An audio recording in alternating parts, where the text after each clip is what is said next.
Margaret Witmore chose the exact moment the room grew quiet. The crystal glasses had just finished clinking. The cake 3 tiers high shimmered under chandelier light. 60 guests turned toward Lauren Sullivan, one hand resting gently over her pregnant stomach. Margaret smiled first. Then she slapped her. The sound cut clean through the ballroom, sharper than the gasp that followed. Phones froze mid-record. No one moved fast enough. Not even John.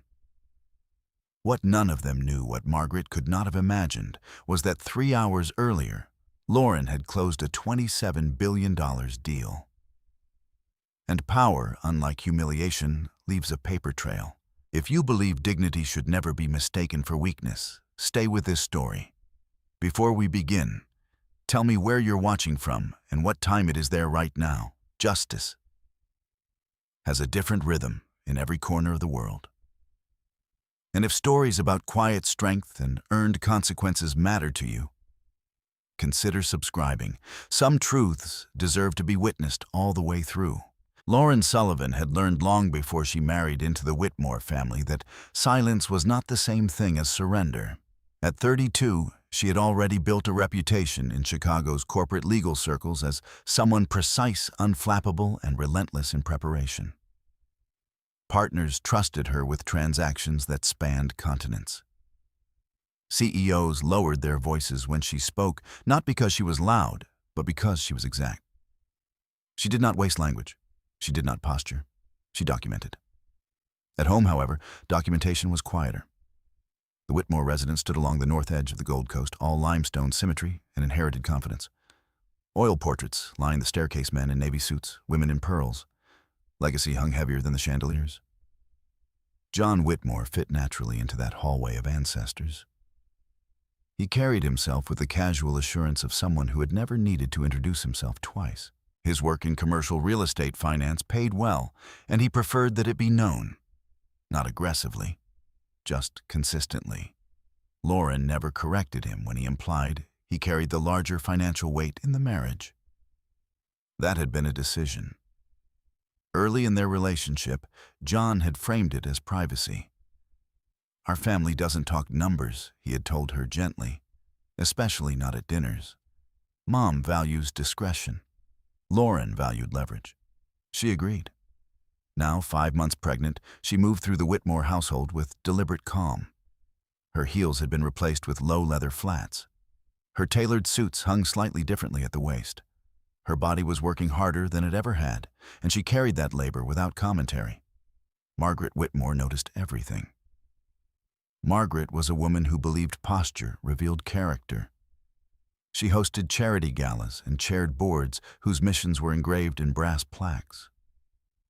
Her cruelty, when it surfaced, wore gloves. "Oh, Lauren, dear," Margaret had said 2 weeks before the baby shower, adjusting a floral arrangement in the dining room. "You mustn't overexert yourself. Legal work is intense. It's fortunate John can shoulder the pressure right now." Lauren had been seated at the long table reviewing a document on her tablet. She looked up, smiled softly, and nodded. In her mind, she recorded the phrasing, "Fortunate John can shoulder the pressure." The irony did not irritate her. It clarified her. John had laughed lightly at his mother's comment, the way he often did, half amusement, half reflex. He kissed Lauren's temple afterward, a gesture that might have been affection or reassurance. It was difficult to tell the difference. Later that evening, Lauren stood alone in the guest bedroom they had converted into a nursery. One hand rested at the small of her back. The other held her phone. In a secure encrypted notes application, she typed March 3rd. Dinner. M implied financial dependency. J did not correct. Tone performative concern. Witness house staff present. She did not write these entries out of bitterness. She wrote them because clarity required sequence. Sequence required memory. And memory over time became blurred under emotional strain. Lauren did not intend to blur. Her work life required the opposite of blur. The transaction she was currently leading, though no one at this dinner table knew, it was one of the largest acquisitions the firm had handled in a decade. Regulatory hurdles were stacked like dominoes. Deadlines moved with ruthless precision. There were nights she slept 4 hours woke to nausea and still chaired a conference call with 3 international boards. John never asked for details. He asked if she was tired. He asked if she had eaten. He asked if she needed to scale back. When she told him she was managing, he nodded with visible relief. The relief was not about her health. It was about control. Lauren had observed something else over the past 6 months, something small but persistent. John's financial conversations were oddly segmented. Certain projects were described in broad strokes, others not at all. When mail arrived addressed to him in heavy cream envelopes from banks, she did not recognize he removed them before she entered the room. One evening, while sorting through a stack of documents on the kitchen island, Lauren noticed a statement partially tucked beneath a property tax notice. It bore the letterhead of a private trust management firm, Witmore Family Holdings. She did not touch it immediately. Instead, she poured herself water, sat down, waited until John left the room to take a call. Then she glanced. The statement listed a series of transfers, substantial ones. 6-figure movements between accounts over the past quarter. Some marked consulting, others coded in abbreviated internal references. Lauren did not assume wrongdoing. She assumed omission. She replaced the document exactly where she had found it. Later that night, she searched public corporate records for any LLCs recently registered under variations of the Witmore name. 2 appeared, both newly formed. She did not confront John. She opened a new digital folder instead. Observation first, conclusion later. Margaret's behavior intensified as the baby shower approached. Planning became choreography. Guest lists were curated carefully. Lauren's college friends were forgotten in favor of Margaret's social circle. The venue, a private ballroom overlooking the Chicago River, was booked without consultation. "It's tradition," Margaret explained. "Our family events are hosted properly." Lauren's own mother, Lauren Sullivan, had called quietly after receiving the formal invitation. "It's beautiful," Diane had said, voice gentle but uncertain. "Is this what you wanted?" Lauren had paused. "Yes," she answered, and the lie felt less like deception and more like protection. She did not want her mother worrying. Diane had worked 30 years as a public school administrator. She understood effort, not spectacle. John seemed oblivious to the undercurrents. He approved invoices. He complimented his mother's taste. He told Lauren she should feel honored. Honored. The word lingered. That night, Lauren added another entry. March 14th. Shower planning. Guest exclusions. Narrative control increasing. Pattern consistent. She closed the notebook app and rested both hands over her abdomen. The baby shifted slightly in almost imperceptible movement, life continuing unaware of adult performance. Lauren allowed herself one long breath. Power did not need to announce itself. It needed to endure. 3 days before the shower, she received confirmation that the final regulatory hurdle on her deal had cleared. Only one board vote remained. If successful, the $27 billion acquisition would close within 48 hours. She did not tell John. Not because she doubted him, but because she understood timing. Silence, she had learned, was most effective when paired with documentation. And she was documenting everything. Across town, Margaret reviewed seating charts with meticulous satisfaction. In the Witmore hallway, the oil portraits watched with painted detachment. And in the nursery, beneath soft, unassembled crib rails, Lauren Sullivan continued to prepare not for confrontation, but for consequence. She did not yet know how public that consequence would become, but she sensed with a calm certainty that had carried her through every negotiation room she had ever entered that the family who mistook her restraint for weakness had underestimated the one thing she never miscalculated: evidence. The conference room on the 39th floor of Halpern, Weiss and Klein overlooked Lake Michigan gray and endless beneath a March sky. Lauren Sullivan stood at the head of the polished walnut table, one hand resting lightly against the surface, the other scrolling through the final version of a 78-page merger agreement. No one in the room commented on the slight curve of her pregnancy beneath the structured navy dress. In this space, her body was incidental. Her mind was the currency. Section 9.4, she said evenly. Eyes scanning the screen mirrored on the wall. We tighten indemnification survival to 18 months. No exceptions. If they want the accelerated escrow release, this is the trade. Across from her, the CFO of one of the merging corporations hesitated. That's aggressive. Lauren did not look up immediately. She finished reading the clause in silence, then met his gaze. It's protective, she replied. You're acquiring $11 billion in overseas exposure. If we shorten that window, you're gambling on perfect compliance. The room quieted. They would not gamble.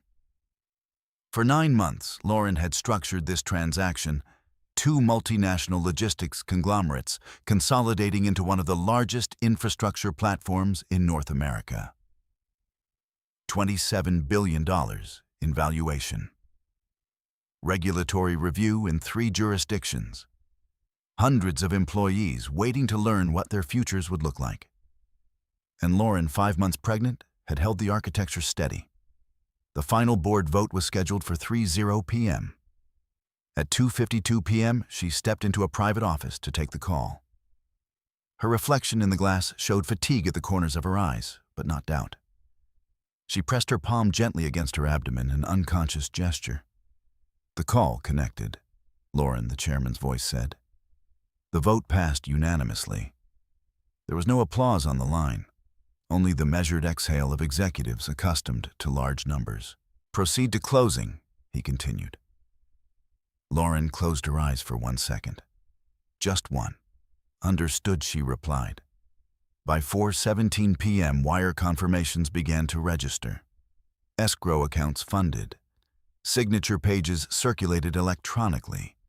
The acquisition years and planning months in negotiation was complete. At 4:42 p.m., an internal press release draft circulated among senior partners. Lauren's name appeared beneath the headline, Lead Transactional Counsel, Lauren Sullivan, Esquire. She read the line once. Then she forwarded the confirmation email thread, including timestamps, board resolutions, and wire receipts, to a secure personal archive she maintained outside firm servers. Not because she distrusted her firm, but because she trusted records.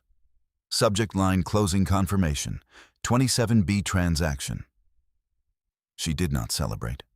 There would be time later for acknowledgement, perhaps a quiet dinner alone, perhaps nothing at all. Instead, she checked the time.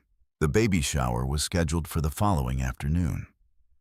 At home that evening, the Witmore residents felt unchanged. Margaret stood in the foyer, directing a delivery team arranging oversized floral installations. Pale roses, imported peonies, excess disguised as elegance. Lauren Margaret called lightly as she entered. You're late. I was beginning to worry the firm wouldn't spare you. Lauren removed her coat calmly. It was a busy day. John emerged from his study, loosening his tie. Mom's been orchestrating everything he said with a grin. You should see the dessert table plans. Lauren smiled softly. I'm sure it's beautiful. Margaret approached, adjusting the silk scarf at her neck. I've invited several of John's colleagues. It's important they see the family expanding. Stability matters in business. Lauren recognized the subtext. Visibility as leverage. Of course, she replied. Margaret tilted her head slightly. I do hope you're not exhausted. Pregnancy can affect judgment. The sentence floated in the air, delicate and sharp. Lauren's expression did not shift. I feel well. John glanced between them, missing the blade entirely. She's tougher than she looks, he joked. Lauren watched him carefully. Tougher than she looks. In another context, it might have been admiration. Here, it felt like dismissal strength, acknowledged only as an anomaly. Later that night in the nursery, illuminated by a single lamp, Lauren opened her notebook again. March 17th. Deal closed 4:17 p.m. Board unanimous. Bonus structure confidential. shower tomorrow. M, increased social exposure intentionally. J, unaware of transaction magnitude. She paused, then added power asymmetry misunderstood by household. She set the phone down and leaned back in the rocking chair. The baby shifted again, a quiet reminder of future responsibility. Lauren did not resent John for not knowing. She had chosen not to tell him. What unsettled her was not ignorance, but assumption. The assumption that she existed inside his narrative rather than alongside it. In the kitchen downstairs, Margaret reviewed a seating chart once more. She had arranged the tables strategically. John's business associates near the front. Her philanthropic circle clustered around the center. Lauren's parents assigned to a side table near the windows. Not exile, just distance. Margaret believed in optics. Upstairs, John scrolled through real estate projections on his laptop. A message notification briefly appeared, an email from Witmore Family Holdings. He minimized it quickly when Lauren entered. She noticed. "Everything all right?" she asked. "Just routine transfers," he replied too quickly. "Mom's trust management stuff." Lauren nodded as if satisfied. After he fell asleep, she accessed public filings again. One of the recently formed LLC's Rivercrest Advisory Group had listed a managing partner whose name she recognized from Margaret's charity board. Lauren did not assume fraud, but she recognized pattern alignment when she saw it. The next morning arrived, clear and bright. Chicago sunlight filtered through tall windows as stylists moved through the house, steaming dresses, adjusting centerpieces, finalizing details. Margaret supervised with military precision. Lauren dressed slowly. A pale blue maternity dress, minimal jewelry, no heavy makeup. She studied her reflection.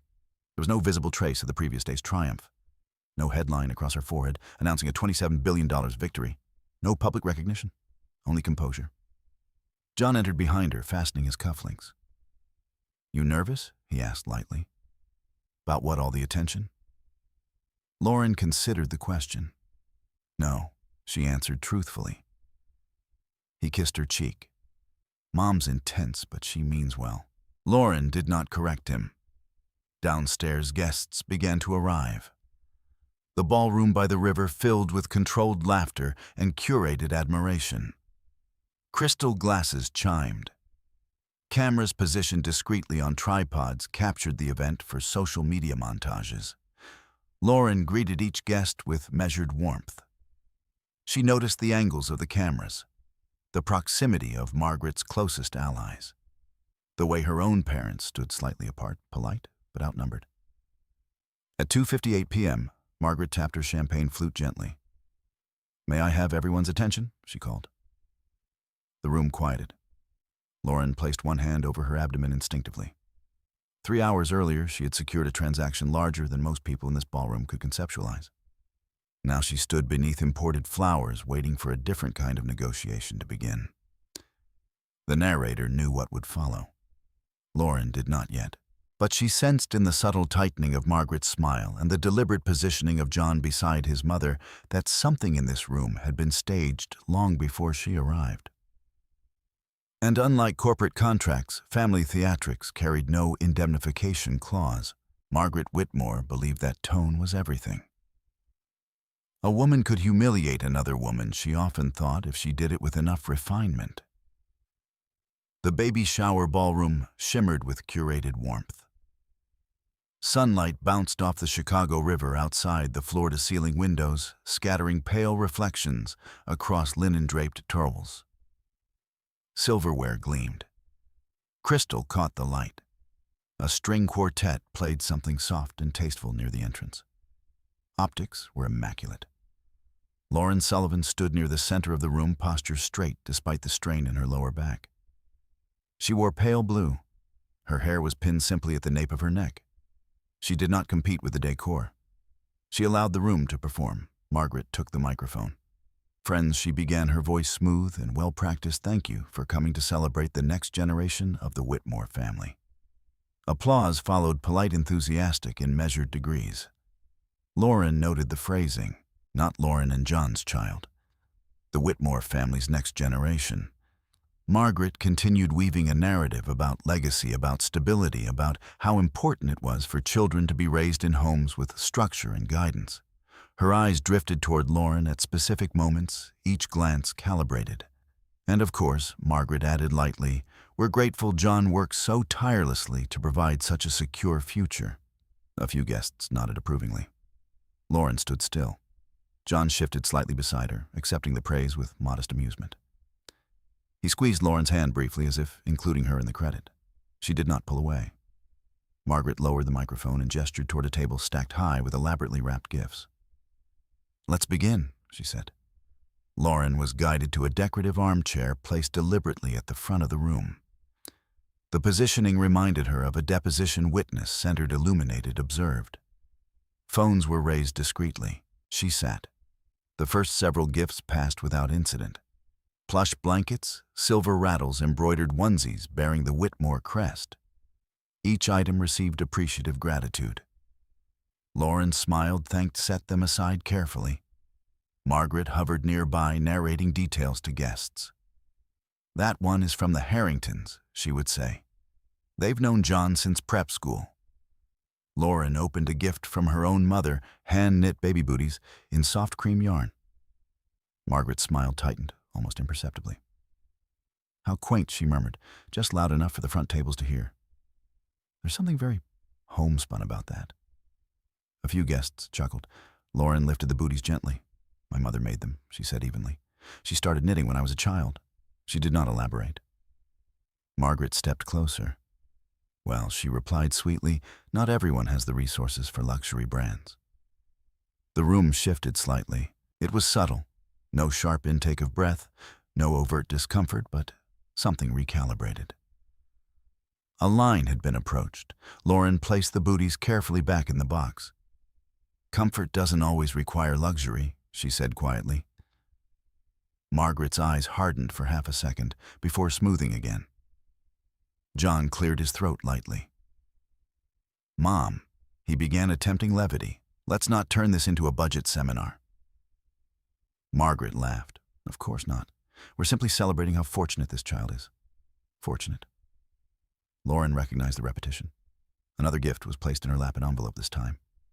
Inside was a check large enough that several nearby guests leaned forward instinctively. Margaret took the microphone again. A small contribution, she announced, toward nursery expenses. "Since legal salaries can be unpredictable." The word lingered. Unpredictable. Lauren felt the baby shift again beneath her palm. She breathed slowly. In her mind, she recorded the sentence exactly. Legal salaries can be unpredictable. There were 60 guests in attendance, 3 event staff near the bar, a videographer Margaret had hired to capture family memories, at least a dozen phones raised intermittently. Witnesses. Lauren looked up at Margaret, her expression composed. "My compensation structure is quite stable," she said gently. "But thank you," Margaret's smile faltered. John's grip on Lauren's shoulder tightened, subtle pressure cautionary. Lauren noticed that too. Margaret leaned closer, lowering her voice, but not enough to prevent those nearest from hearing. "Well, dear," she said, "we all know John carries the real weight. Especially now. It must be difficult relying so heavily on him." The sentence was not framed as a question. It was framed as a verdict. Silence fell in a wider radius this time. Lauren's gaze did not waver. She considered her response carefully, not for emotion, but for a record. "I don't rely on John financially," she said evenly. "We both contribute." Margaret's jaw tightened. Now, there's no need to pretend." A faint ripple moved through the room, uncertainty, curiosity, discomfort. John leaned down slightly. "Lauren," he whispered, "just let it go. Let it go." Lauren understood the mechanics unfolding. Margaret had not expected resistance. The narrative had been rehearsed: the grateful wife, the benevolent matriarch, the prosperous son. Correction disrupted performance. Margaret straightened abruptly. "You should remember where you came from," she said, voice losing its velvet edge. "Before this family." There it was, direct, unfiltered. Lauren did not flinch. "I remember exactly," she replied. Margaret's hand moved before thought could intercept it. The slap landed clean across Lauren's cheek. The sound cracked through crystal and string music alike. For a fraction of a second, no one moved. Lauren's head turned slightly with the impact.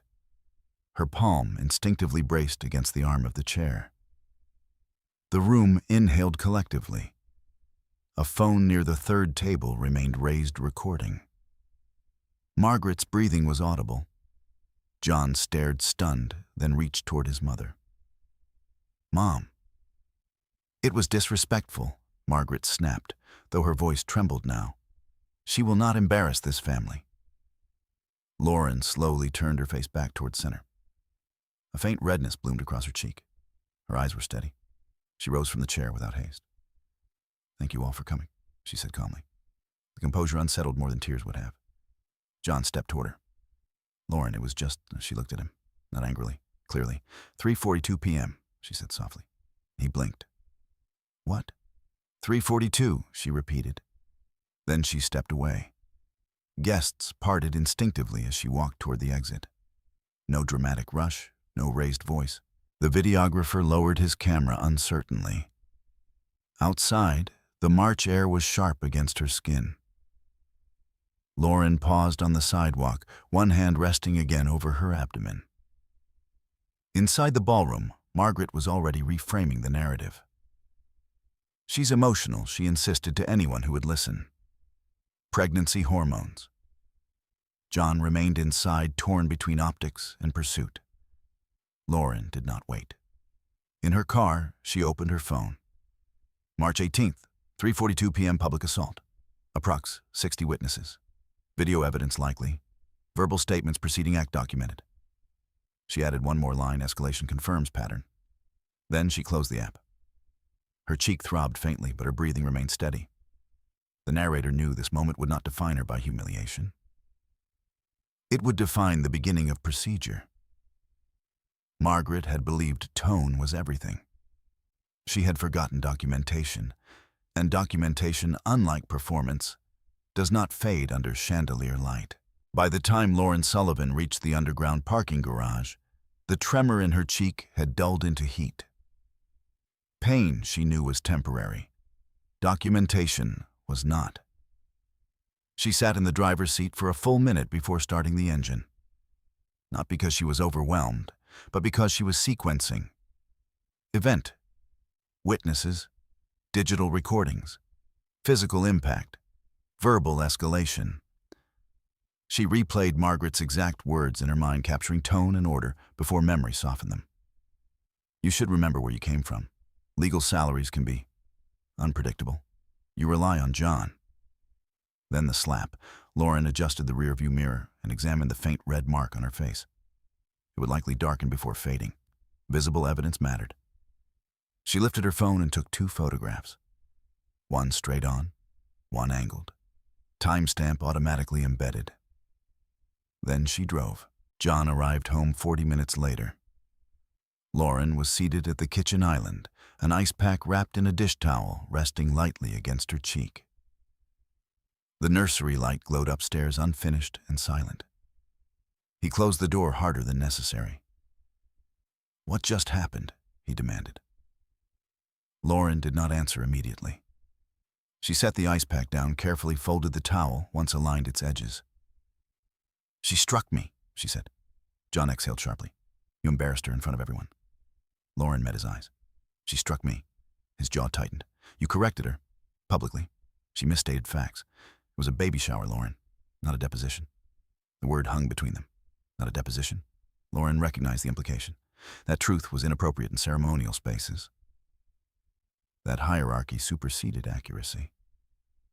"She assaulted me," Lauren repeated, tone even. John ran a hand through his hair. It was a reflex.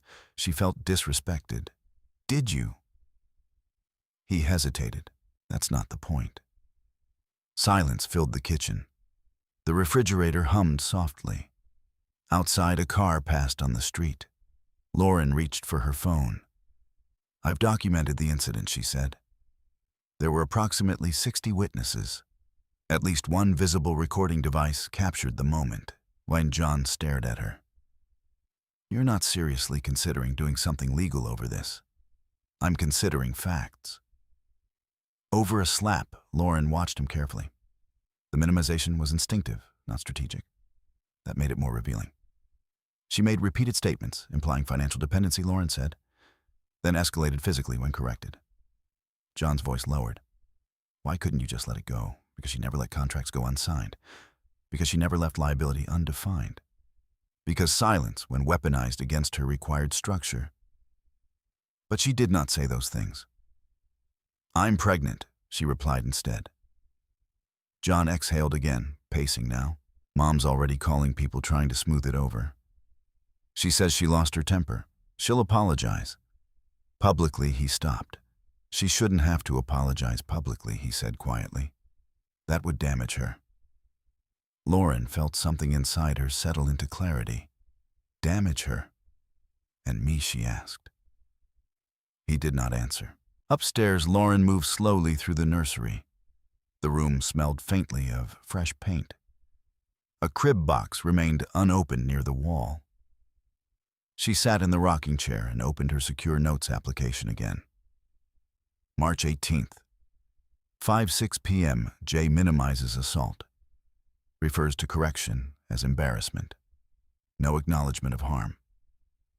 She paused, then added, "Pattern preservation of M's image, prioritized over my safety." The baby shifted gently beneath her palm. "I know," she whispered, though no one else was present. Her phone buzzed. A text message from an unknown number. Video attached. The message read, "I'm so sorry. You didn't deserve that. Thought you should have this." Lauren downloaded the file. The video angle was slightly elevated, likely from a guest seated near the second table. It captured Margaret's final sentence clearly, captured Lauren's response, captured the slap in sharp clarity. The timestamp in the corner matched 3:42 p.m. Audio was clean. Lauren saved the file to her encrypted folder and forwarded a copy to a secure external storage account she maintained privately. Then she sat still. Not shaking, not crying, calculating. Margaret's narrative began circulating within hours. She's emotional. She misinterpreted humor. It wasn't that hard. Lauren received 2 more messages from guests before midnight. One offered support. Another apologized for not intervening. A third confirmed the videographer had continued recording after the incident. Each message was archived. John knocked on the nursery door around 9:30 p.m. "Can we talk?" he asked. Lauren gestured for him to enter. He remained standing. "Mom is willing to send flowers," he said carefully. "Maybe we can all sit down privately." "A mediated conversation," Lauren asked. "Just family." She studied him. "Would you characterize what happened as assault, if it were anyone else?" she asked. John's expression hardened slightly. "You're escalating this. I am identifying it." She lost control. And I lost what Lauren asked quietly. He opened his mouth, then closed it. Lauren rose slowly from the chair. "I will not be struck in public," she said, "or private. You're overreacting." There it was again. Minimization as instinct. Lauren felt the final piece settle into place. Not anger, but confirmation. "Do you have access to the Witmore family holdings accounts?" she asked suddenly. John blinked. "What?" "The trust accounts. That's unrelated." "Is it?" His silence lasted 2 seconds too long. "Why are you bringing that up? I'm assessing stability," Lauren replied calmly. He stared at her confusion, edging into suspicion. "You're acting like you're preparing for litigation." Lauren did not answer. Because she was. At 11:12 p.m., after John retreated to the guest room under the pretense of giving her space, Lauren made a call.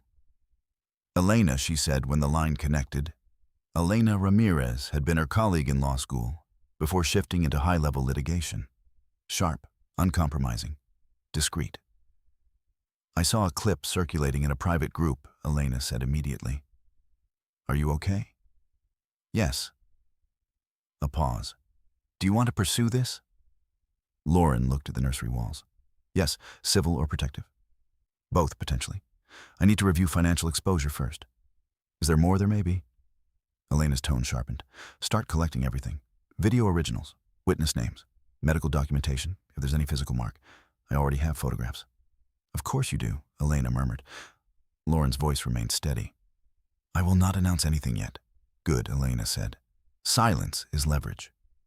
After the call ended, Lauren stood by the window overlooking the darkened street. Inside, the Witmore home oil portraits still lined the staircase. Margaret was likely confident the narrative would hold. That reputation could outrun record. She underestimated two things: Lauren's profession and Lauren's patience. In the quiet house beneath inherited chandeliers and curated history, a new file folder existed, now secure, time-stamped building. The slap had not broken composure. It had triggered process. And process, once initiated by someone who understood the law intimately, did not reverse itself easily. Upstairs, Lauren closed her notebook application. Not in defeat, in preparation. The bruise surfaced fully the next morning. It bloomed beneath Lauren Sullivan's left cheekbone in a muted shade of violet, subtle but undeniable. She studied it in the bathroom mirror under natural light, tilting her head slightly to observe the edges. There was minor swelling, no broken skin, no dramatic distortion. But it was visible. Visible mattered. She took 2 additional photographs, this time beside a digital clock on the bathroom counter displaying the date and time. Then she emailed the images to herself using her encrypted account, preserving metadata. Originals untouched. No filters. No compression. Documentation she had learned early in her legal career was strongest when it anticipated scrutiny. Downstairs, John sat at the kitchen table with a mug of coffee he had not touched. His phone lay face down in front of him. He looked up when Lauren entered. His gaze moved immediately to her cheek. He inhaled, as if the mark had only now made the incident real. It looks worse today, he said quietly. Yes. I told Mom she needs to apologize. Lauren poured herself a glass of water before responding. Privately, she said she'll say she regrets the misunderstanding. Lauren did not react to the phrasing. An apology acknowledges harm, she said calmly. A misunderstanding implies mutual fault. John's shoulders sagged. Lauren, please. This doesn't have to turn into something destructive. She sat across from him. It already is, she replied. Silence stretched between them. He reached for his phone, hesitated, then turned it over. Several unread messages from Margaret illuminated the screen. She's worried you'll exaggerate this, he said carefully. Lauren watched him. Exaggerate. She thinks you're angry enough to... He stopped. To do what? To make it bigger than it was. Lauren folded her hands loosely on the table. It was public assault, she said. Documented. John exhaled sharply. You talk like you're in a courtroom. I talk like I understand liability. He rubbed his forehead. This is family. Yes, Lauren said. And that makes it more concerning. By mid-morning, Lauren had scheduled a same-day appointment with her obstetrician. Not because she felt immediate medical distress, but because medical records carried evidentiary weight. The waiting room was quiet. Soft music played. A television mounted on the wall displayed muted daytime programming. When the nurse called her name, Lauren rose carefully. Inside the examination room, Dr. Patel greeted her with professional warmth. I saw the note you left when you booked, the doctor said gently. Are you safe? Yes, Lauren answered truthfully. I need documentation of a physical incident. Dr. Patel examined her cheek carefully, noting the discoloration and mild swelling. Blood pressure slightly elevated. Fetal heartbeat strong and steady. Was there abdominal impact, Dr. Patel asked? No. Any dizziness? No. The doctor typed methodically into the electronic record. Do you plan to pursue legal action? She asked without judgment. Lauren met her gaze. I am considering it.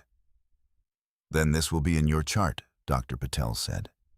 If you need certified copies, request them through the portal. Lauren nodded. Medical documentation secured. As she left the clinic, her phone vibrated again. Another message. This time from a colleague at her firm. Just saw a rumor circulating about an incident at your shower. Everything okay?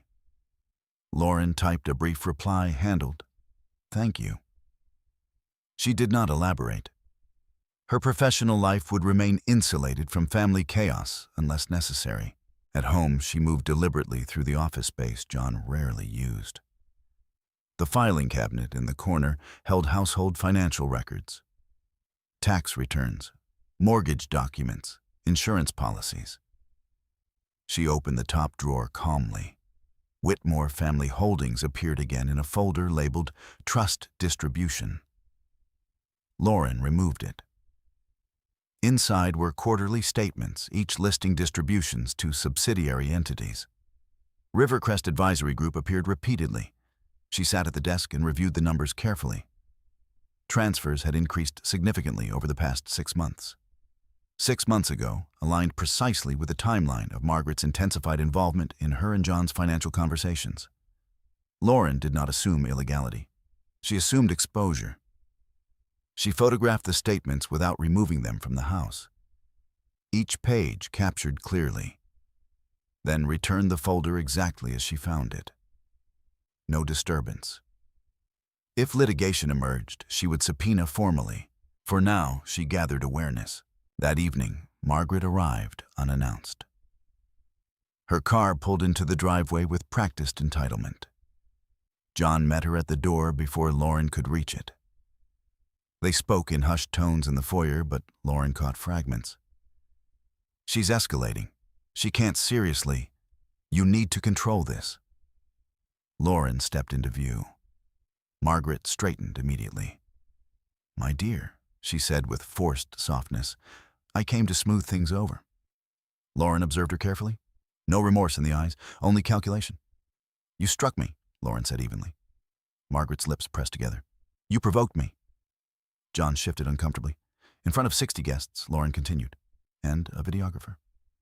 Margaret's expression flickered. What videographer? She asked. The one you hired. For the first time, uncertainty crossed Margaret's face.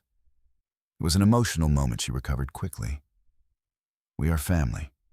We don't destroy each other over mistakes. Lauren studied the word destroy. I am not destroying anything, she said calmly. I am documenting. Margaret stepped closer, lowering her voice. If you pursue this publicly, she said, you will regret it. Custody courts look at temperament, at stability. There it was, threat. John stiffened. Mom Lauren did not interrupt. Are you threatening me? She asked quietly. Margaret smiled thinly.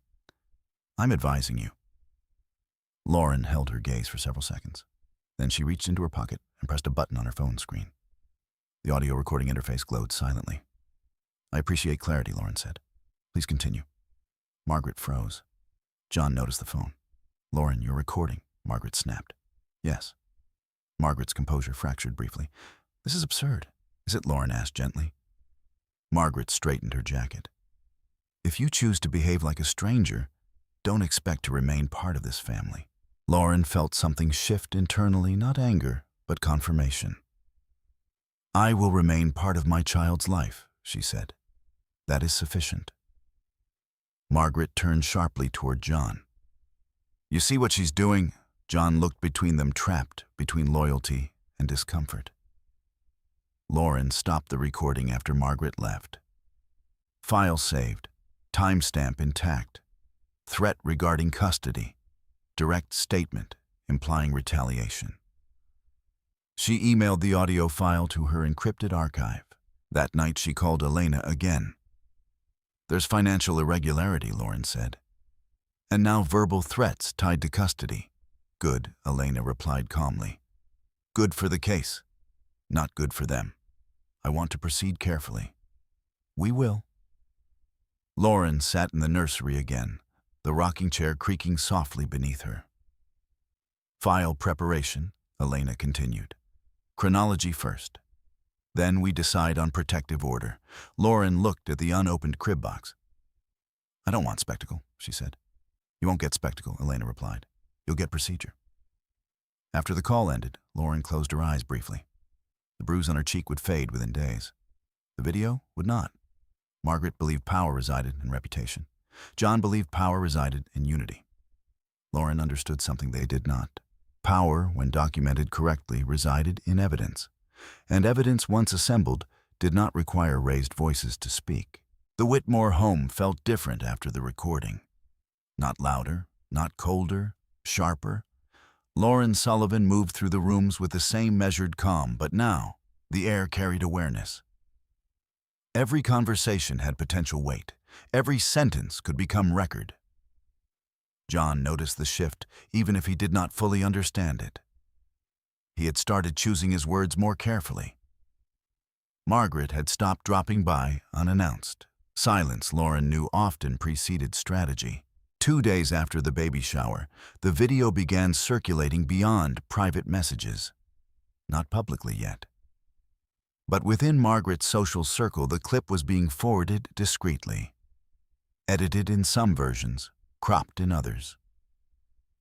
In one cut, Lauren's correction about financial independence was removed, leaving only the slap-isolated context stripped.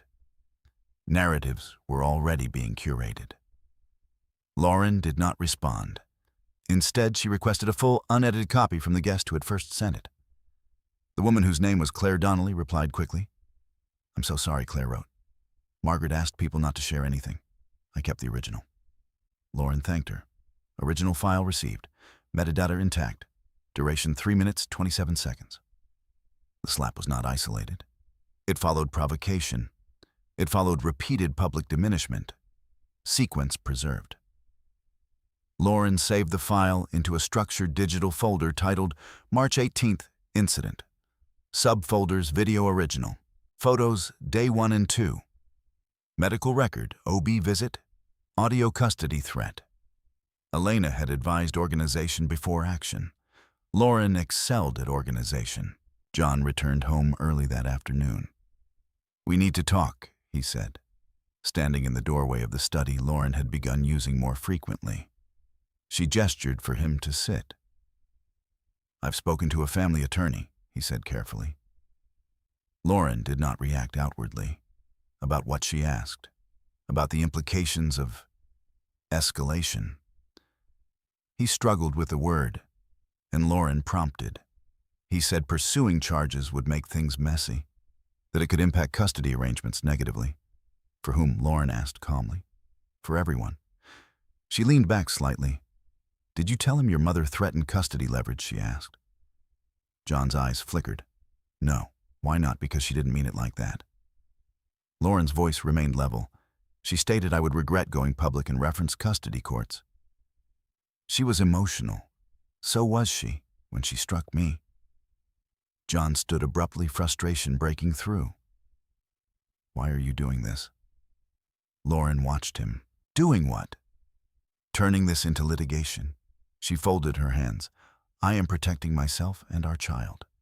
You're creating a war. No, she said quietly. I am responding to one. Silence settled heavily. John's face softened slightly. If you file anything, he said, Mom will fight back. Lauren held his gaze. I am prepared for that. He studied her more carefully, then perhaps seeing something he had overlooked for years. Not defiance, not anger, competence. That evening, Lauren met Elena in person. They chose a quiet office in downtown Chicago rather than a cafe. Privacy mattered. Elena spread printed documents across a conference table. Let's outline options, she said. Lauren nodded. Civil assault claim, Elena began. Clear video, witnesses, medical documentation, strong foundation. Lauren listened without interruption. Protective order, Elena continued. Based on physical assault and subsequent custody-related threat. That could restrict contact. And divorce, Lauren asked. Elena paused. That depends on you. But the financial irregularities you mentioned, those are separate exposure points. Lauren slid a printed summary of the Witmore family holding statements across the table. Elena scanned the numbers. "These transfers are substantial," she said. "Have you confirmed legitimacy? Not yet. I only photographed what was accessible." "Good. Don't remove originals. If we move forward, we subpoena formally." Lauren nodded. "I don't want retaliation to escalate unpredictably," she said.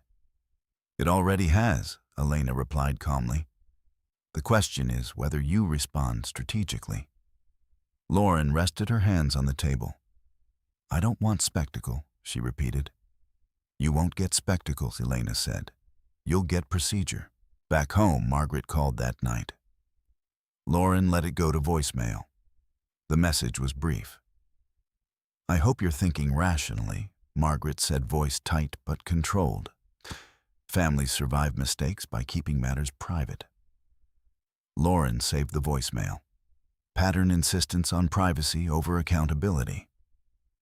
John entered the room as Lauren finished archiving the file. "Mom says you're refusing to return her calls," he said. "I am prioritizing written communication. She thinks you're trying to trap her." Lauren met his eyes. "I am preserving accuracy." He exhaled slowly. "You're not the only one who can document things." The sentence lingered. A subtle shift.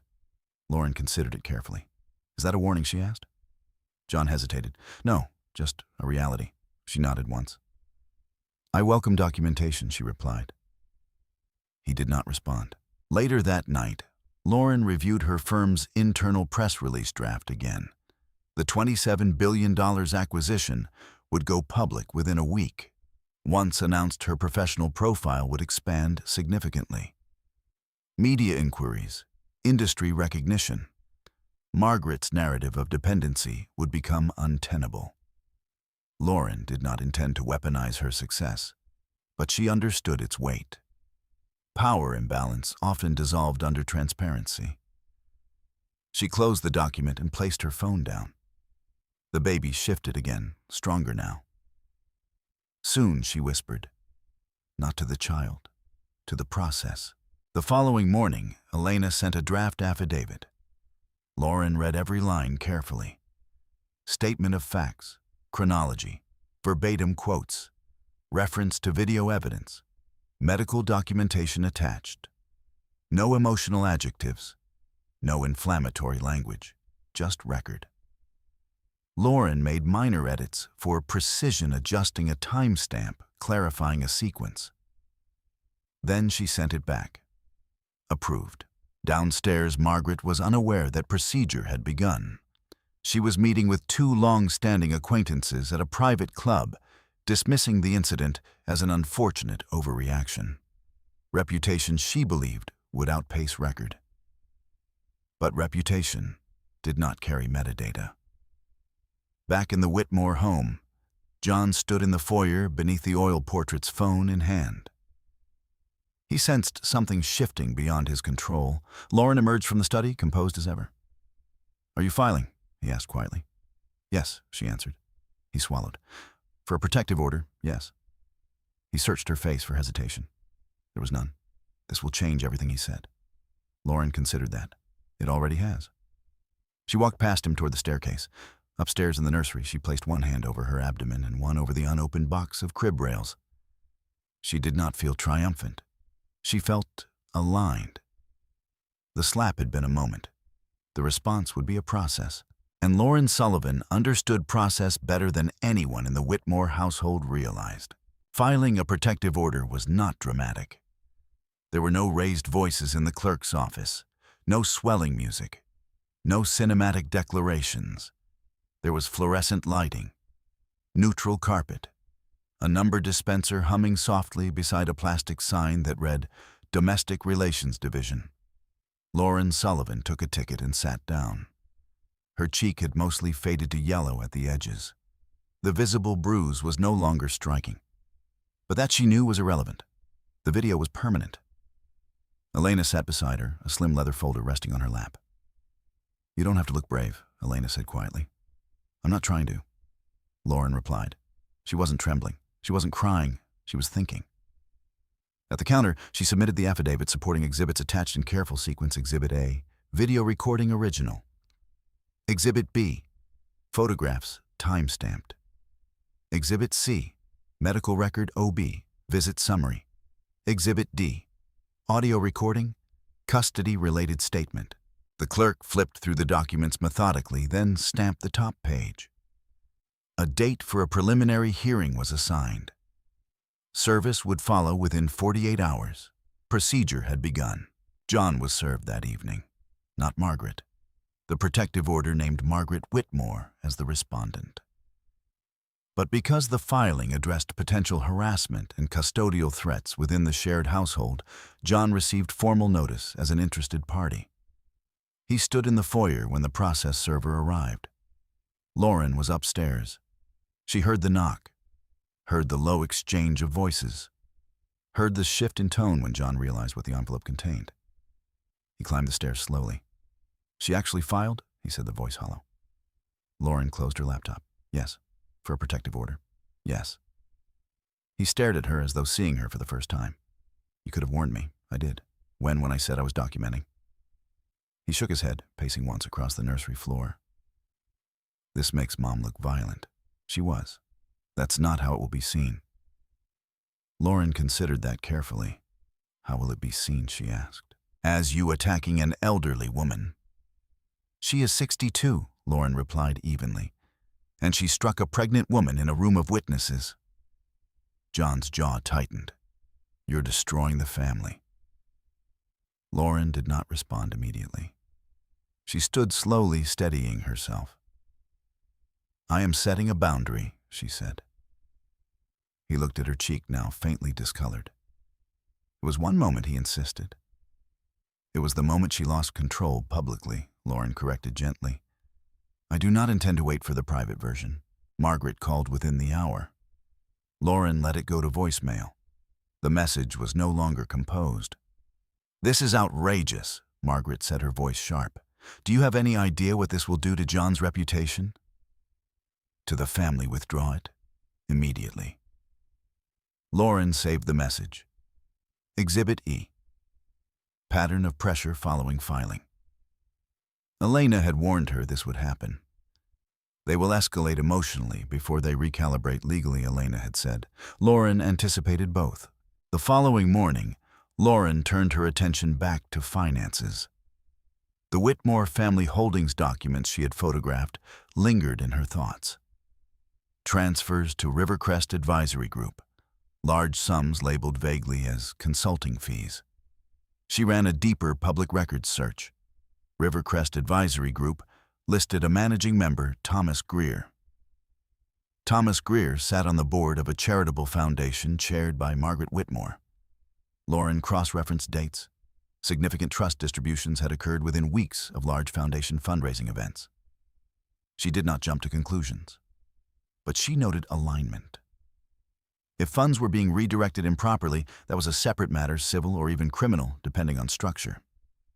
Lauren opened a new digital folder, Financial Review, Preliminary.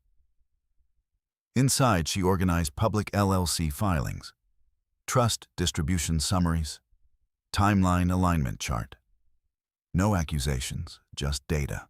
At Halpern Weiss and Klein, the press release for the $27 billion acquisition went live that afternoon. Industry media outlets began circulating the announcement. Historic consolidation in North American logistics sector. Lauren's name appeared prominently in trade publications by evening. Lead architect of $27 billion, deal Lauren Sullivan. She did not forward the article to John. She did not mention it at dinner. But she noticed when his phone buzzed repeatedly during the meal. "Congratulations," he said, faintly placing the device face down. "For what?" she asked calmly. "The deal." She nodded once. "It closed last week." "You didn't tell me. I was busy." John studied her, something unsettled in his expression. "That's a massive transaction." "Yes." "How much was it worth? $27 billion. The number lingered between them. Margaret's previous insinuation about unpredictable legal salaries now felt almost absurd in contrast. John's voice softened. "That changes things." Lauren looked at him. "It doesn't change what happened." He fell silent. 2 days later, Margaret was formally served. The reaction was swift. She contacted her own attorney immediately. Within hours, Lauren received a letter via certified mail. It accused her of exaggeration, of malicious intent, of attempting to leverage a minor familial disagreement for financial advantage. Lauren read it once, then forwarded it to Elena. Expected Elena replied, "They're positioning you as unstable. Because I filed, because you documented." Lauren placed the letter into the case folder. Exhibit F, response letter from counsel. Pattern deflection and character attack. The preliminary hearing date approached quickly. John oscillated between defensiveness and unease.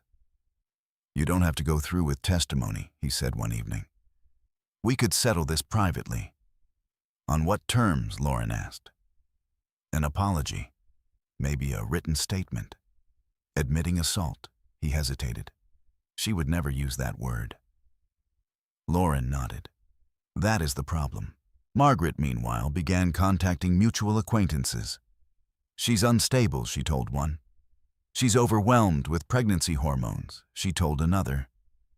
"She's embarrassed John professionally," she told a third. But the video had circulated quietly beyond her control. And videos, unlike rumors, carried timestamps. Lauren did not engage socially.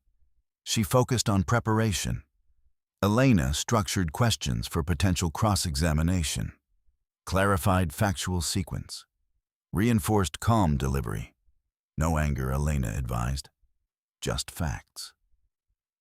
Lauren had no interest in anger. Anger diluted precision. The night before the hearing, Lauren sat in the nursery again. The crib had finally been assembled.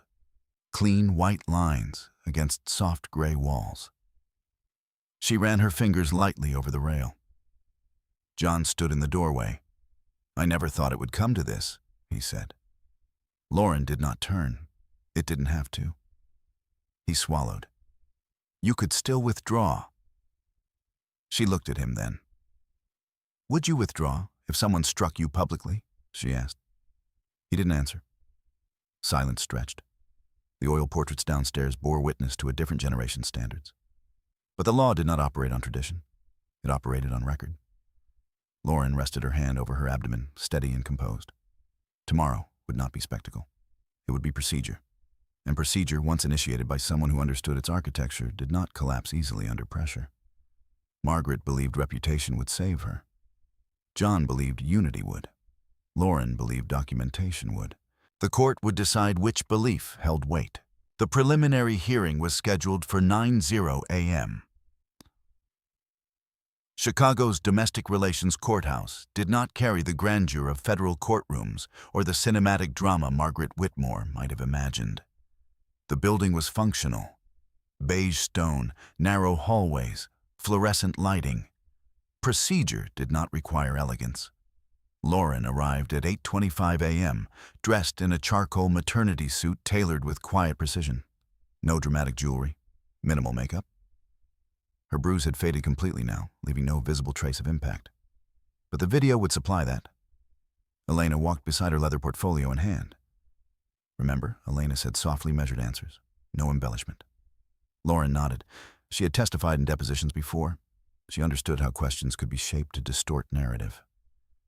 She understood pacing. Margaret arrived at 8:47 a.m. She wore cream, pearl earrings, her posture immaculate, her expression composed in the way of someone accustomed to control. Her attorney, a tall man with silver hair and expensive glasses, walked beside her. He carried no visible anxiety.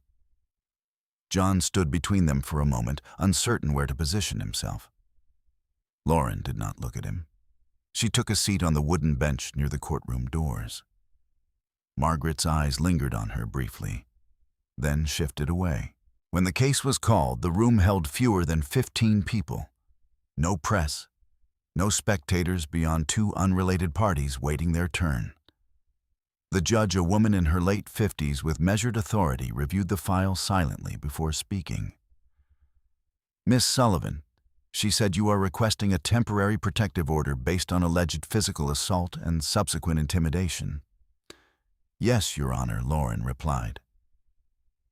Her voice was steady. Elena approached first. We submit Exhibit A, she said, handing the court clerk a flash drive. Original video recording of the incident. The screen mounted beside the bench flickered to life. The video played. The room watched in silence. Margaret's voice filled the courtroom speakers.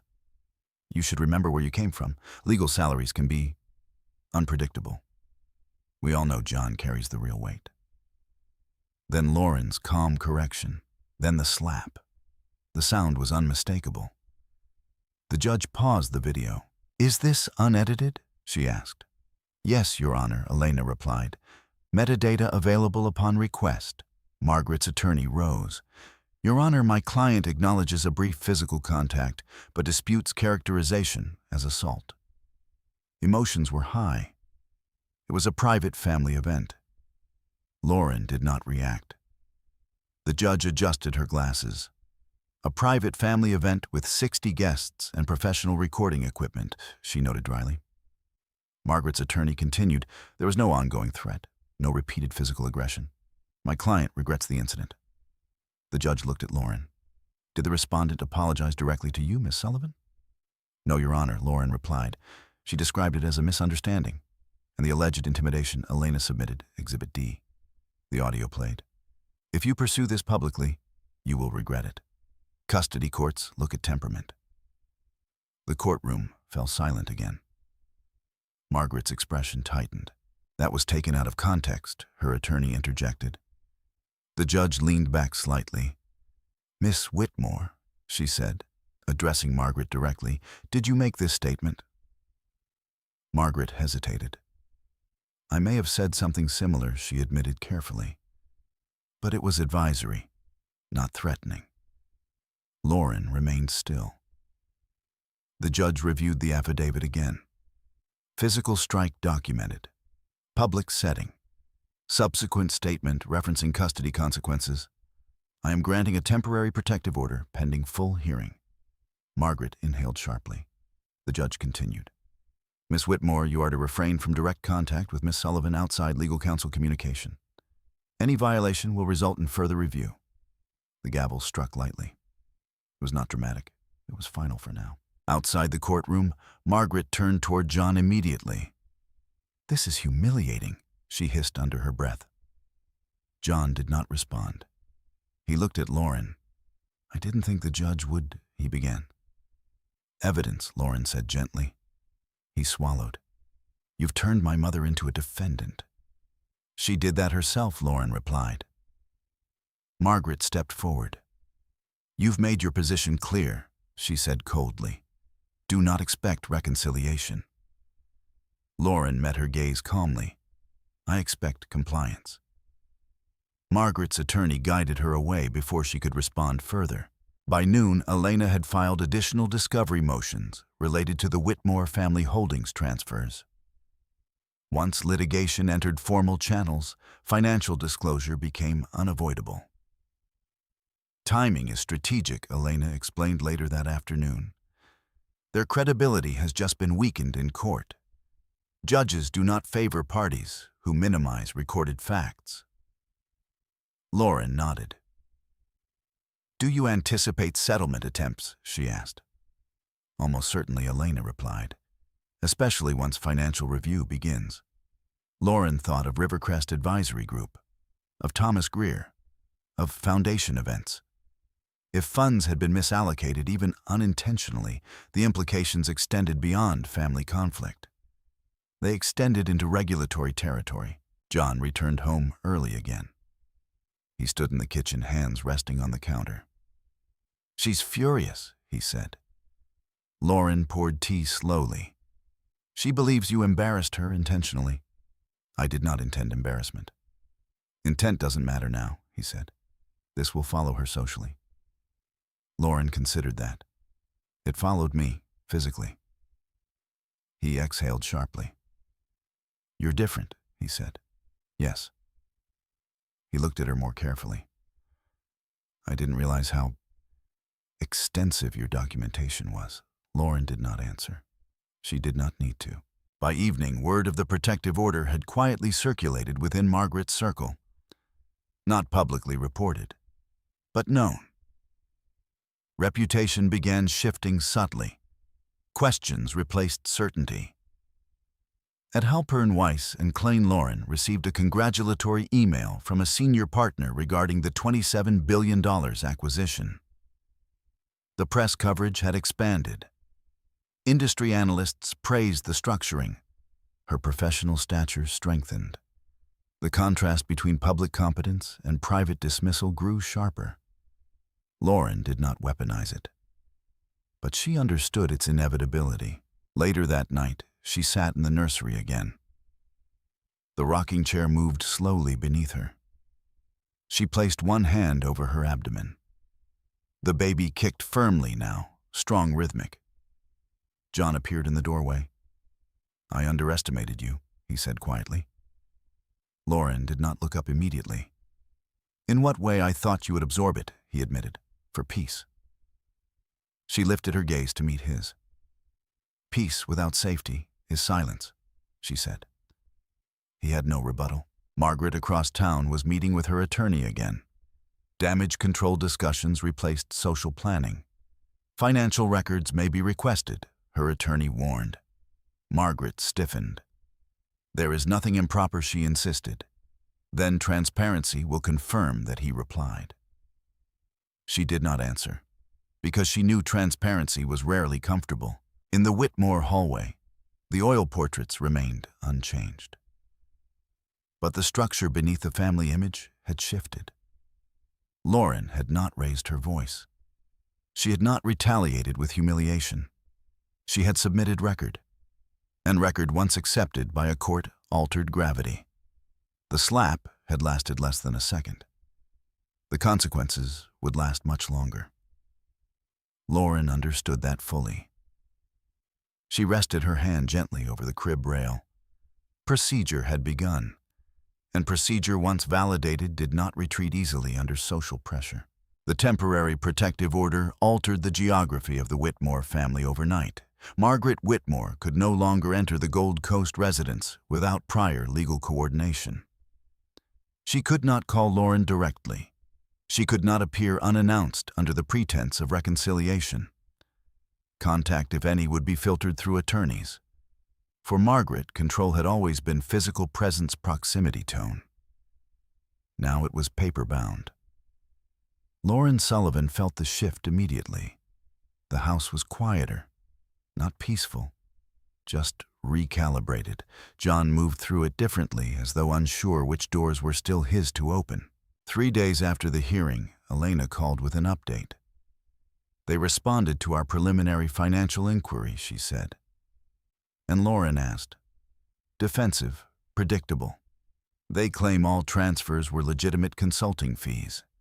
"Documented deliverables?" Lauren asked. "Sparse." Lauren sat at the kitchen table reviewing the timeline chart she had constructed earlier. Trust distributions had increased sharply after she had reduced her public presence in Witmore social events due to work demands. "Interesting. Subpoena?" she asked. "Yes," Elena replied. "But once we serve formal financial disclosure requests, this escalates beyond family optics." "It already has," Lauren said. Elena paused briefly. "You're prepared for what that might expose." Lauren thought of the Rivercrest filings, of Thomas Greer's dual roles, of charitable foundation expenditures rising in tandem with trust outflows. "Yes," she answered. John found her later that afternoon in the study. "Elena's digging into the trust?" he asked. "Yes." He leaned against the doorway. "You're not just defending yourself now," he said. "You're investigating my family."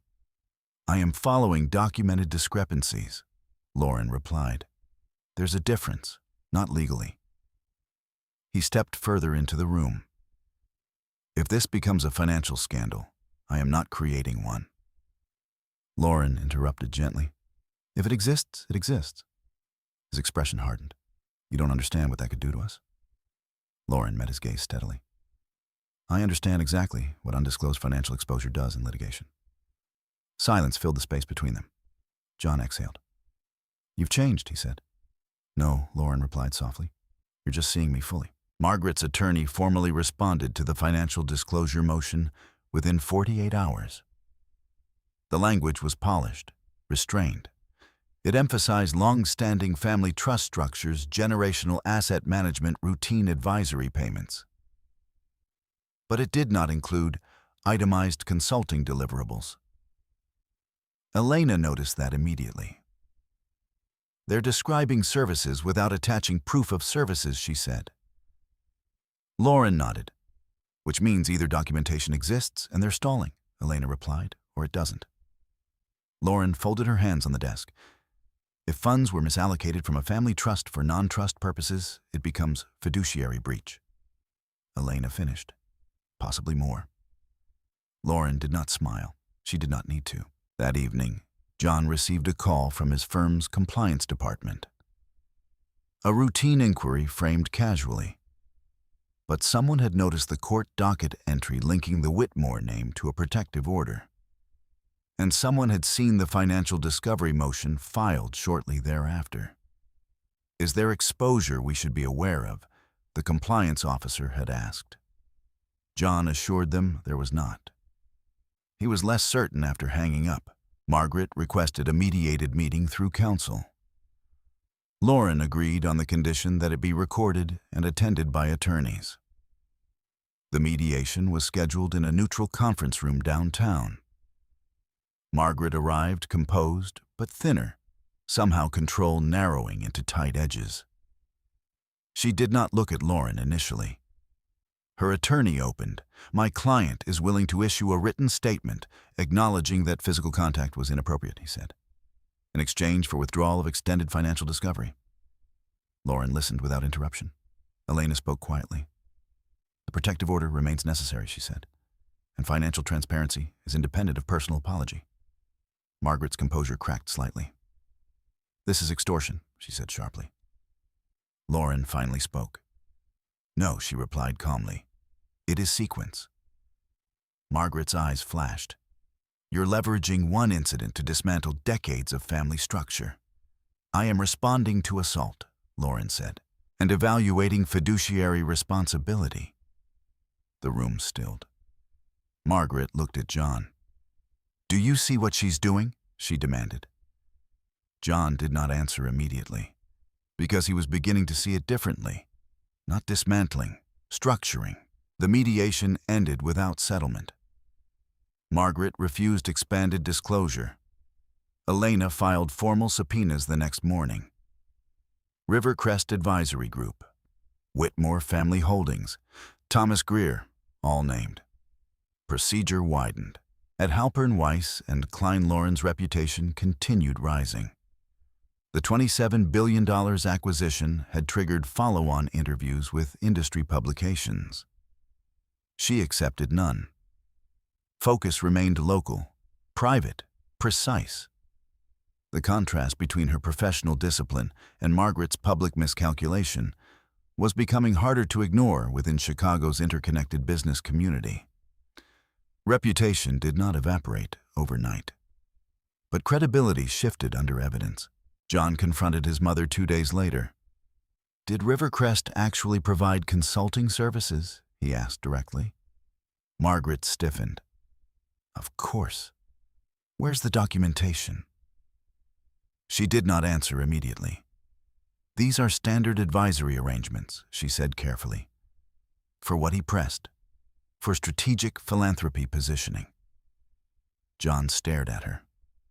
From the family trust, Margaret's jaw tightened. "You don't understand asset layering." He understood enough. And doubt, once introduced, rarely retreated. Lauren, meanwhile, scheduled a second medical appointment, not for injury, but for routine prenatal care. Dr. Patel noted stable blood pressure, strong fetal movement, stress manageable, the doctor asked gently. "Yes," Lauren replied. It was true. Stress was present. But it was structured. Structure reduced chaos. That evening, John entered the nursery again. "You subpoenaed Rivercrest," he said. "Yes." "That will pull everything." "Yes." He sat in the rocking chair slowly. "Mom says you're trying to ruin her." Lauren leaned against the dresser, one hand resting on her abdomen. "I am trying to prevent future harm," she said. "To yourself, to my child." He looked up at her. The word child shifted something in him. "You think she'd hurt the baby. I think she prioritizes control," Lauren replied evenly. "And control escalates when challenged." He had no rebuttal, because he had seen it. Margaret's attorney contacted Elena again within 24 hours. The tone had changed, more cautious. They requested time to assemble comprehensive documentation, which meant they were assembling it, or reconstructing it. Both required effort. In the Witmore hallway, the oil portraits remained still. But the living structure beneath them was shifting under scrutiny. Lauren had not shouted. She had not retaliated socially. She had followed sequence. Slap, threat, filing, disclosure. Now finance entered the equation. And finance, once examined under subpoena, rarely remained decorative. Lauren stood alone in the nursery that night, fingers brushing the crib rail lightly. She did not feel victorious. She felt aligned. Margaret believed this was escalation. John believed it was overreach. Lauren understood it differently. It was exposure. And exposure, once initiated through lawful channels, did not depend on emotion. It depended on record. The slap had been visible for seconds. The financial paper trail had been invisible for years. Now both were entering the same file. Procedure was expanding. And Margaret Witmore was beginning to understand that reputation alone could not close a subpoena. Subpoenas did not arrive with spectacle. They arrived in sealed envelopes delivered by neutral professionals who did not care about family legacies or social standing. Rivercrest Advisory Group received theirs on a Tuesday morning. Witmore Family Holdings received theirs 20 minutes later. Thomas Greer was served at his downtown office before noon. By the end of the day, Margaret Witmore's attorney had left 2 voicemails for Elena Ramirez, each more measured than the last. Lauren Sullivan listened to neither immediately. She was in a conference room on the 39th floor of Halpern Weiss and Klein, leading a post-acquisition integration call. Charts filled the screen. Numbers flowed across projected timelines. Her voice was steady, analytical, controlled. No one in the room mentioned the court docket attached to her name. But they had seen it. Chicago's corporate world was smaller than it pretended to be.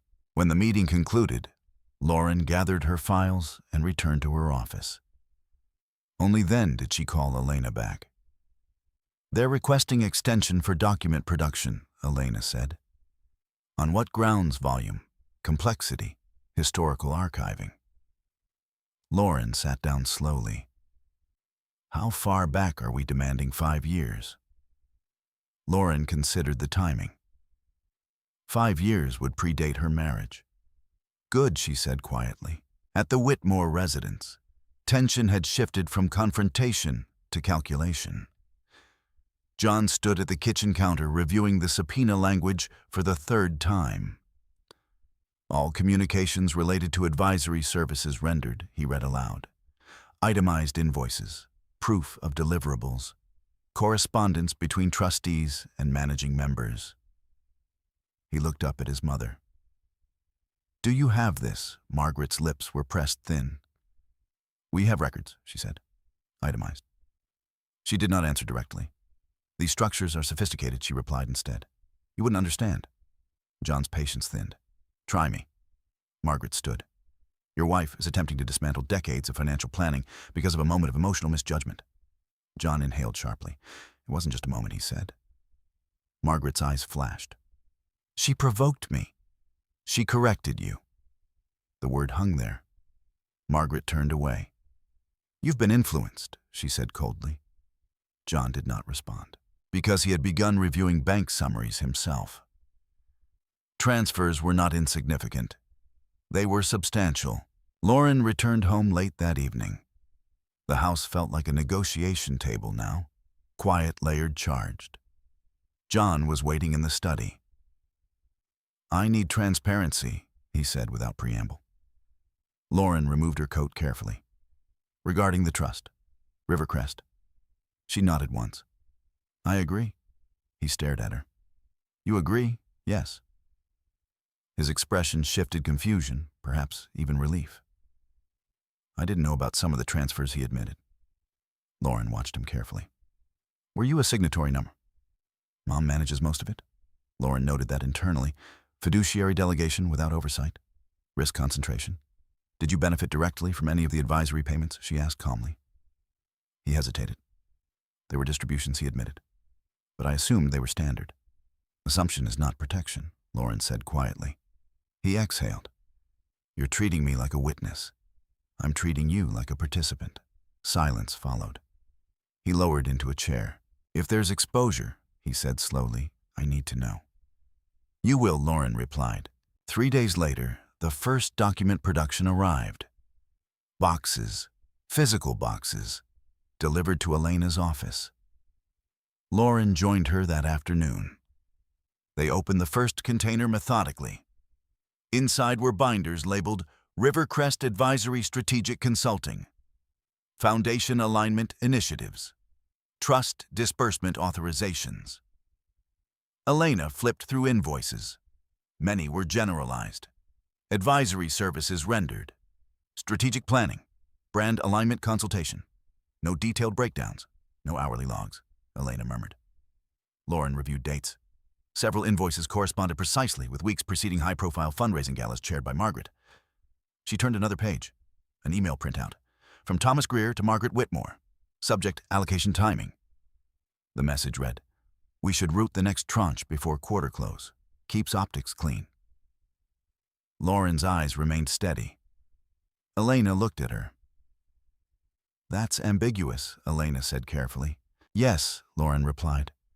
But context accumulates. They continued reviewing. Another email.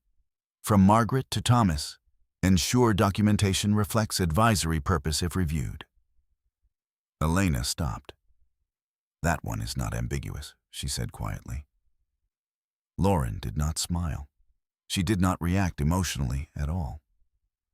She photographed the email, Exhibit G. Across town, Margaret sat in her attorney's office, fingers intertwined tightly. They're overinterpreting language, she insisted. Language matters, her attorney replied. It was informal correspondence. Informal correspondence under subpoena becomes formal evidence. Margaret's composure faltered slightly. You assured me this would remain contained, she said. Her attorney did not answer that directly. John received a call from his firm's managing partner the next morning. We need clarity, the partner said. Your name appears in trust distribution summaries under review. John swallowed. There's no wrongdoing, he said. Then transparency will confirm that the partner replied. The phrase echoed something Lauren had said days earlier. John felt something tightening in his chest, not anger, but awareness. That evening, Lauren sat in the nursery once more, reviewing printed copies of the produced emails. The crib stood assembled now. Soft blankets folded neatly along the side table. The room felt calmer than the rest of the house. She marked sections lightly with a pencil, not to alter, but to categorize. Intent language, timing coordination, documentation awareness. She was not building revenge. She was building clarity. John appeared at the doorway again. There are emails, he said quietly. Yes. He stepped inside. Mom says they're misinterpreted. Lauren looked up at him. Do you believe that, she asked. He hesitated. I don't know, he admitted. That's honest, she replied. He sat in the rocking chair, the same one he had once imagined holding their child in, without complication. I never thought financial review would follow a slap, he said. Lauren's expression softened slightly. Not sympathy, but acknowledgement. Actions rarely stay isolated, she said. He looked at her. You're not trying to ruin her, are you? No, Lauren replied calmly. I'm trying to prevent future harm. He lowered his gaze. And if the harm is financial, then it should be corrected. Silence lingered. He looked around the nursery. It feels like everything is unraveling. Lauren placed one hand gently over her abdomen. "It's restructuring," she said. Elena filed a motion to compel full itemization within 48 hours. The court scheduled a follow-up hearing. Margaret's attorney requested negotiation again, but leverage had shifted. The protective order stood. The video remained. And now documentation suggested potential fiduciary breach. Margaret had once believed reputation insulated her from consequence. But courts did not evaluate reputation. They evaluated evidence. Lauren closed the final binder and stacked it neatly on the dresser. The slap had opened a door. The threat had widened it. The subpoenas had illuminated what lay beyond. She did not feel satisfaction. She felt steadiness. Because for the first time since the baby shower, the narrative was no longer social. It was procedural. And procedure did not bow to chandelier light or inherited portraits. It followed record. The second hearing was not about the slap. It was about compliance. Judge Eleanor Markham entered the courtroom at 10:03 a.m., files already tabbed with color-coded markers.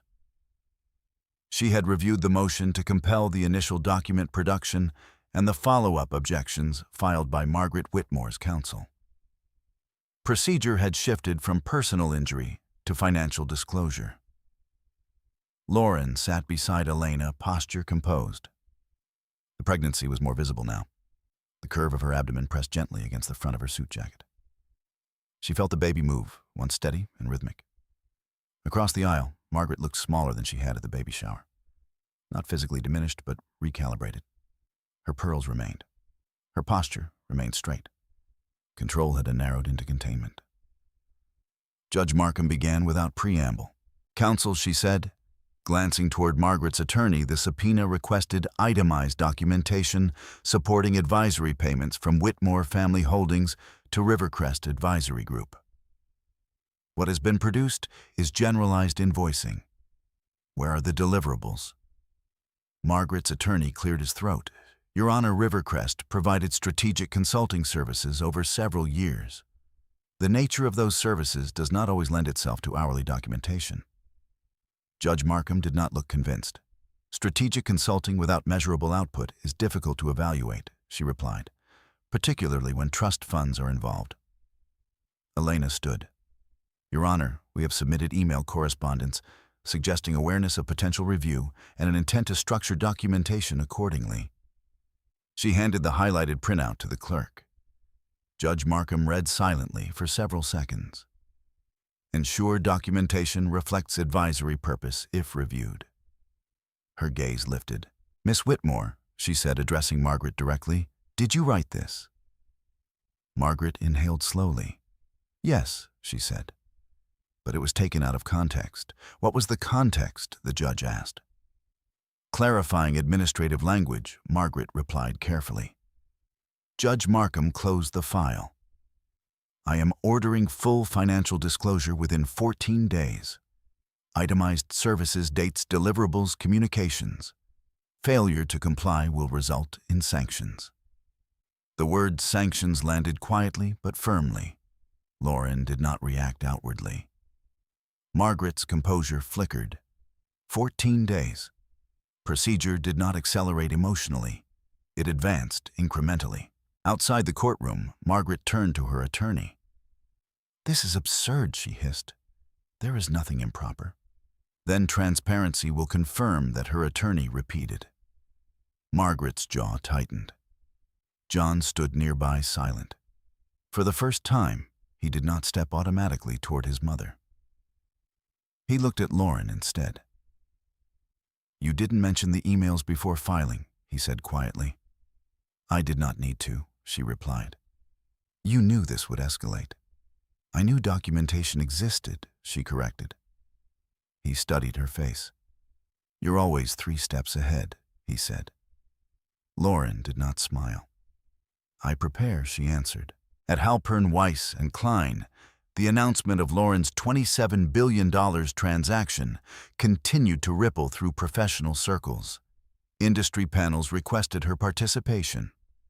Interviews were offered. She declined all of them. Public visibility would complicate proceedings. Precision required focus. Still, reputation shifted quietly in the background. Colleagues who once saw her as reserved now recognized discipline. Partners who once assumed maternity leave would slow her trajectory recalculated their assumptions. Competence carried weight. Margaret spent the next week in consultation after consultation. Accountants were called, archived files reopened, emails re-examined. Some documentation existed, some did not. Rivercrest had provided strategic positioning analysis before philanthropic events, advising on guest selection, donor influence metrics, brand optics. But those services had been billed at rates disproportionate to the work described. Thomas Greer had been compensated generously. Margaret had approved transfers personally. Intent mattered less than structure, and structure under scrutiny exposed weakness. John requested a private meeting with Lauren one evening after dinner. They sat across from each other at the long dining table, where Margaret had once implied financial dependency. "I've reviewed the trust summaries," he said. Lauren waited. "There are discrepancies," he admitted. "Yes, I should have looked sooner." "Yes." He exhaled. "I didn't think it was my place to question her." Lauren tilted her head slightly. "It is always your place to question financial exposure tied to your name." He nodded slowly. "You're right." The acknowledgement was not dramatic, but it was real. Elena called 2 days later. "They've requested settlement discussion again," she said.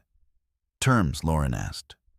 "Withdrawal of extended financial claims in exchange for formal written apology, an expanded custody agreement acknowledging your sole decision-making authority regarding the child's welfare." Lauren paused. Sole decision-making authority. Margaret was offering structural concession to limit financial scrutiny. "Conditional?" Lauren asked. "Yes.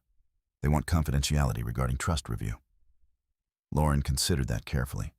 Confidentiality would protect Margaret's reputation, but it would also protect potential misconduct. "What is your assessment?" she asked Elena. "Financial exposure appears moderate but not catastrophic," Elena replied. "However, continuing review could reveal additional inconsistencies." Lauren closed her eyes briefly. She was not seeking devastation. She was seeking safety. "Protective order remains?" she asked. "Yes." "And custody authority documented?" "Yes." Lauren exhaled slowly. "Then we negotiate transparency within the settlement," she said. "Trust restructuring, independent oversight." Elena smiled faintly on the other end of the line. "You don't want punishment," she observed. "I want prevention," Lauren replied. Margaret resisted independent oversight initially. "I will not be audited like a criminal," she snapped during mediation. "It is not criminal review," her attorney corrected gently. "It is structural compliance." John spoke quietly then. "It might protect you," he said. Margaret looked at him as though betrayed. But doubt had entered her circle of control, and doubt required containment. The revised settlement proposal included continuation of protective order for a defined period, written acknowledgement of physical misconduct, sole medical and custodial decision authority to Lauren, independent fiduciary review of Witmore family holdings for 2 years, restructuring of advisory payment approval process. Lauren read each clause carefully. This was not victory. It was architecture. Margaret's attorney added one final condition: no public disclosure of financial review findings unless legally mandated.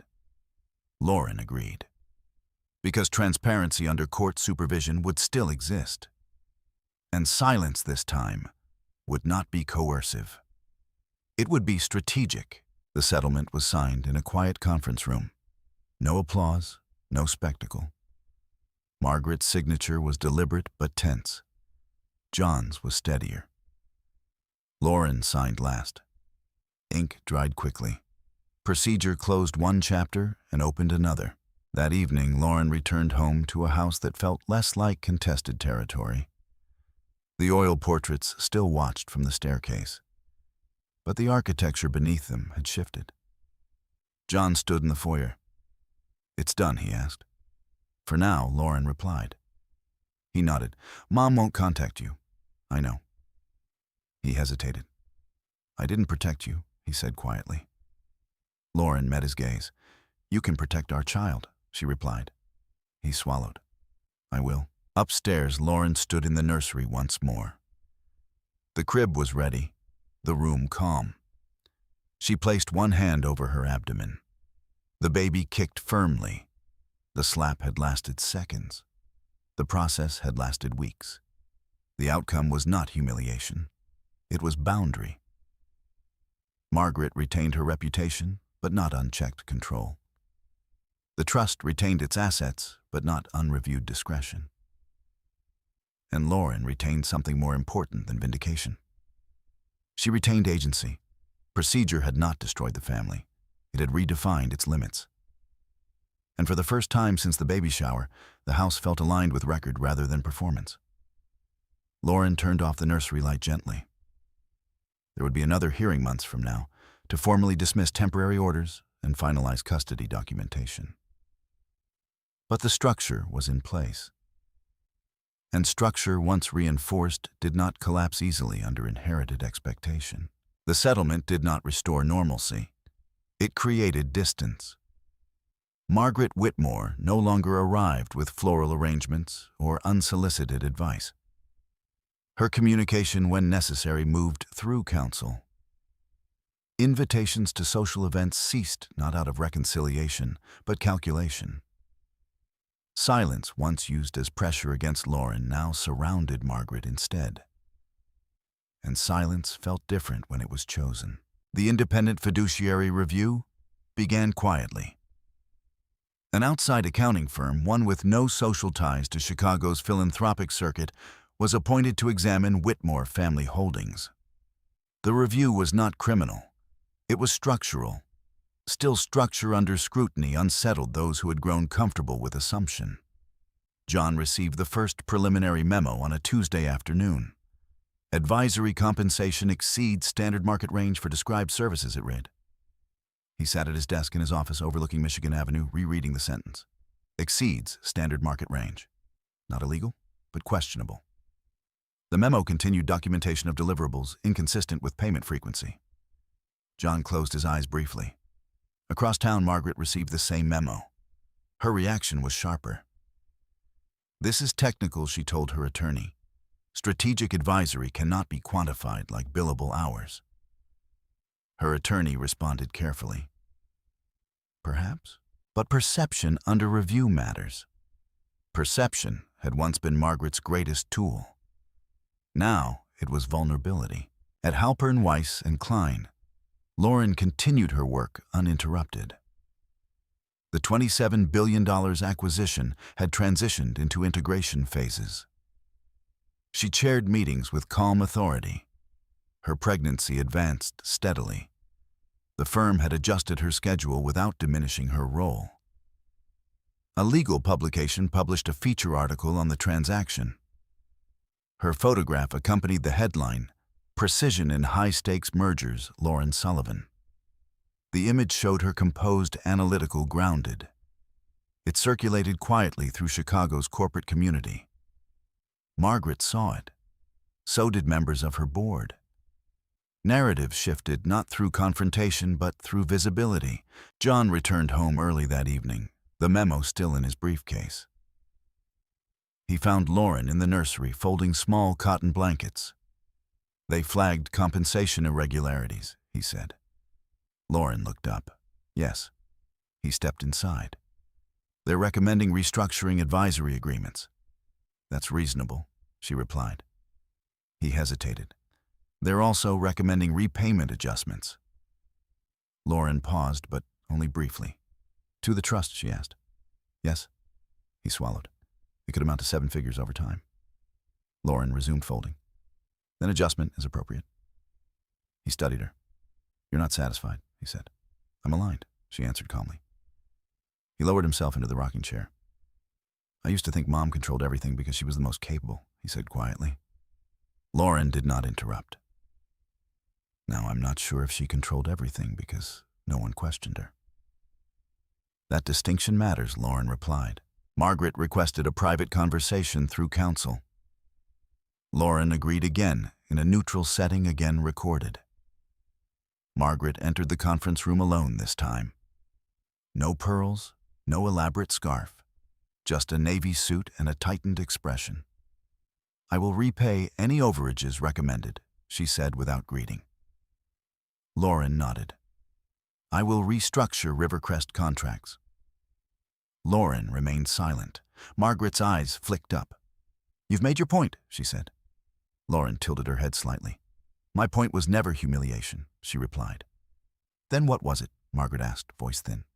"Safety," Lauren answered. Margaret's composure cracked for a moment, not into anger, but something closer to recognition. "You believe I would harm your child?" she asked. "I believe you escalate when challenged," Lauren said evenly. "I'm unwilling to test that further." Silence filled the room. Margaret's shoulders lowered slightly. "I misjudged you," she said finally. Lauren did not respond immediately. "Yes," she agreed. The admission did not erase the past, but it altered posture. The fiduciary review concluded with formal recommendations. Advisory contracts to be rebid through independent firms. Repayment schedule for excess compensation. Removal of unilateral approval authority from Margaret. Appointment of co-trustee oversight. Margaret signed the restructuring documents reluctantly. Reputation remained intact publicly. But internally, authority shifted. John watched the transformation quietly. One evening, he stood beside Lauren on the balcony, overlooking the city lights. "I thought strength was loud," he said. Lauren rested her hand on the railing.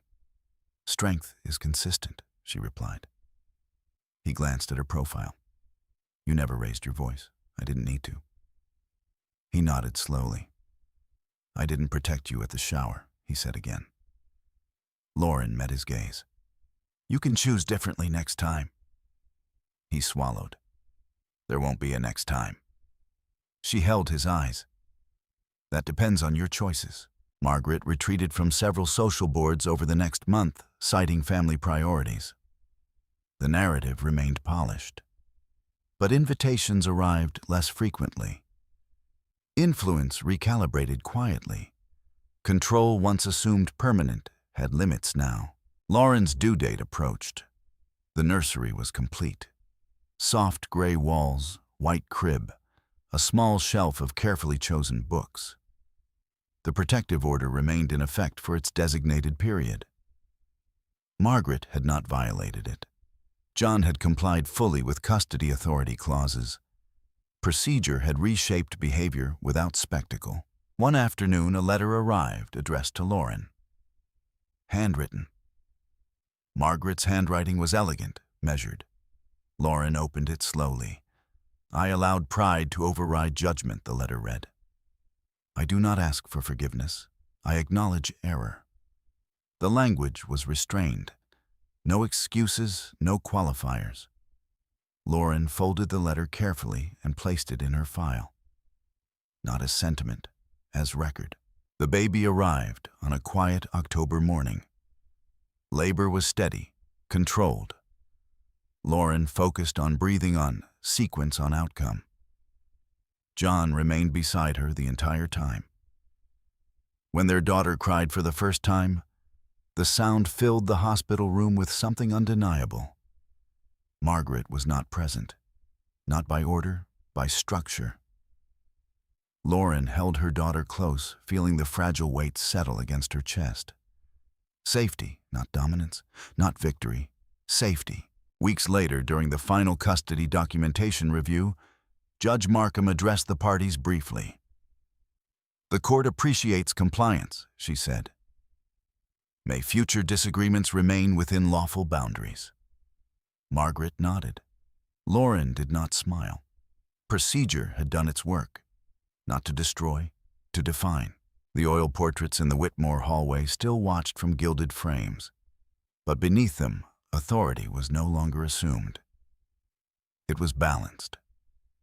Lauren stood at the top of the staircase one evening, her daughter resting against her shoulder. John stood below. Margaret had not visited, and when she would if she would, it would be under terms documented and agreed. Lauren had not humiliated. She had not retaliated publicly. She had followed record. The slap had been visible. The paper trail had been hidden. Both had been addressed. And in the quiet house, with a newborn breathing softly against her, Lauren understood something clearly. Power did not belong to the loudest voice in the room. It belonged to the one who prepared for consequence.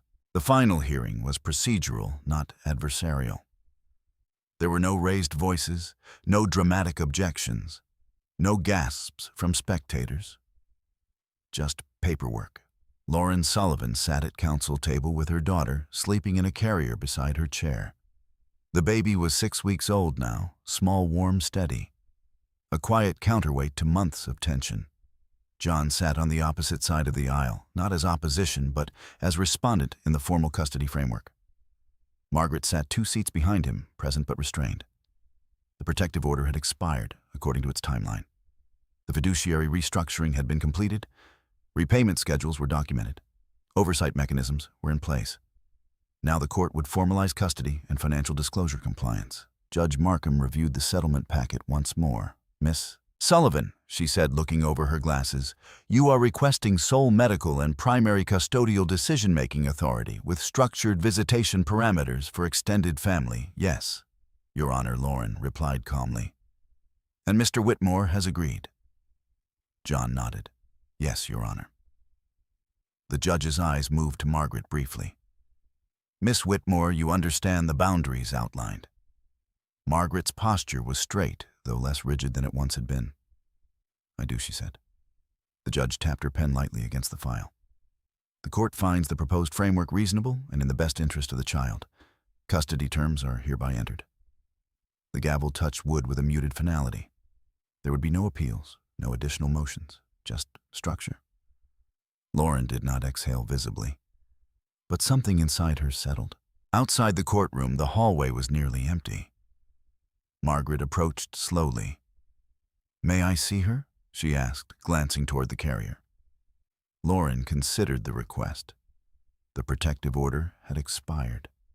The custody framework allowed supervised family contact under Lauren's discretion. Lauren nodded once. Margaret stepped closer, careful, almost tentative. The baby stirred slightly, but did not wake. "She looks like John did," Margaret said quietly. Lauren did not correct her. "She looks like herself," she replied. Margaret's lips pressed together, but she did not argue. Silence lingered, not hostile, not warm, measured. "I will comply," Margaret said finally. I expect that Lauren answered. There was no triumph in her tone, just clarity. Margaret stepped back. John remained where he stood, watching both women. When Margaret left the hallway, her heels echoing softly against tile, John turned to Lauren. "I didn't understand you," he said. Lauren adjusted the blanket around their daughter gently. "In what way?" she asked. "I thought you were escalating. I thought you were attacking." And now she asked, "I think you were protecting." Lauren held his gaze for a moment.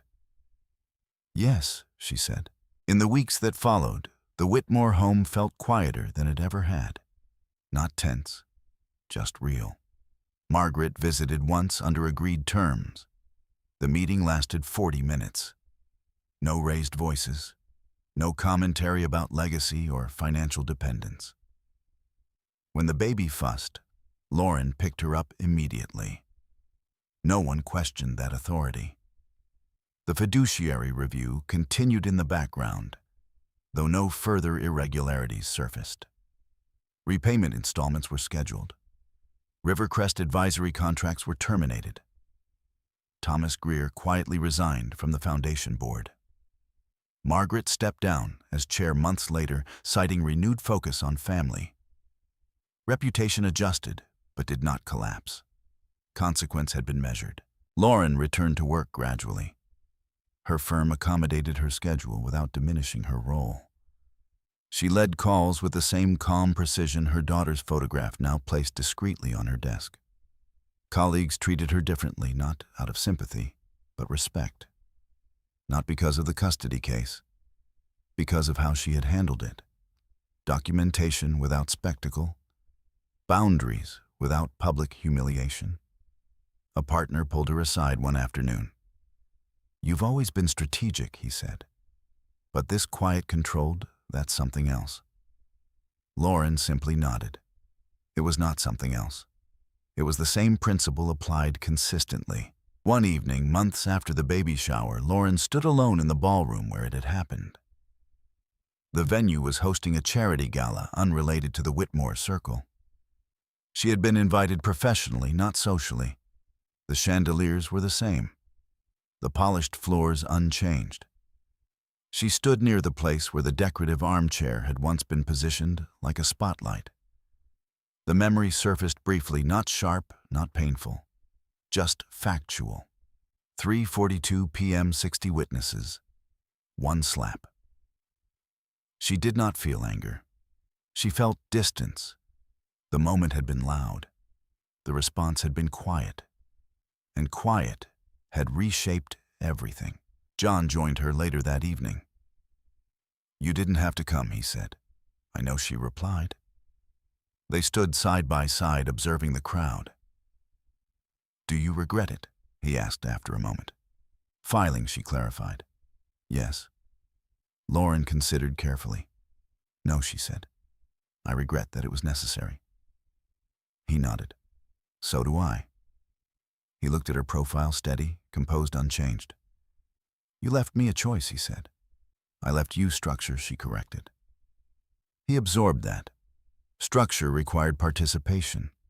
Participation required accountability. He had learned that slowly. Margaret did not attend that gala. Her absence was noted, but not questioned. Influence, once automatic, had become conditional. And condition was safer than assumption. At home later that night, Lauren stood in the nursery once more. The rocking chair moved gently beneath her as she held her daughter close. The oil portraits downstairs still watched from their frames. But the story they represented had shifted. Legacy was no longer unquestioned authority. It was responsibility. Lauren closed her eyes briefly. She had not humiliated Margaret publicly. She had not broadcast financial irregularities beyond necessary channels. She had not retaliated socially. She had followed law. And law, when applied without emotion, often revealed more than anger ever could. The baby's breathing was soft and even. Outside, Chicago's skyline glowed quietly. The slap had been intended as silence. Instead, it had clarified. And clarity, once gained, did not fade easily. Lauren adjusted the blanket around her daughter. No raised voice had been required. No revenge delivered. Just record. Just boundary. Just consequence. Winter arrived slowly in Chicago. The first snow fell overnight, softening the hard lines of the Gold Coast streets. By morning, rooftops were powdered white, and the lake beyond the skyline looked almost silver. Inside the Witmore residence, the air was warmer than it had been in months. Not because tension had disappeared, but because tension had been defined. Lauren Sullivan stood by the nursery window, her daughter resting against her shoulder, watching snow gather along the branches outside.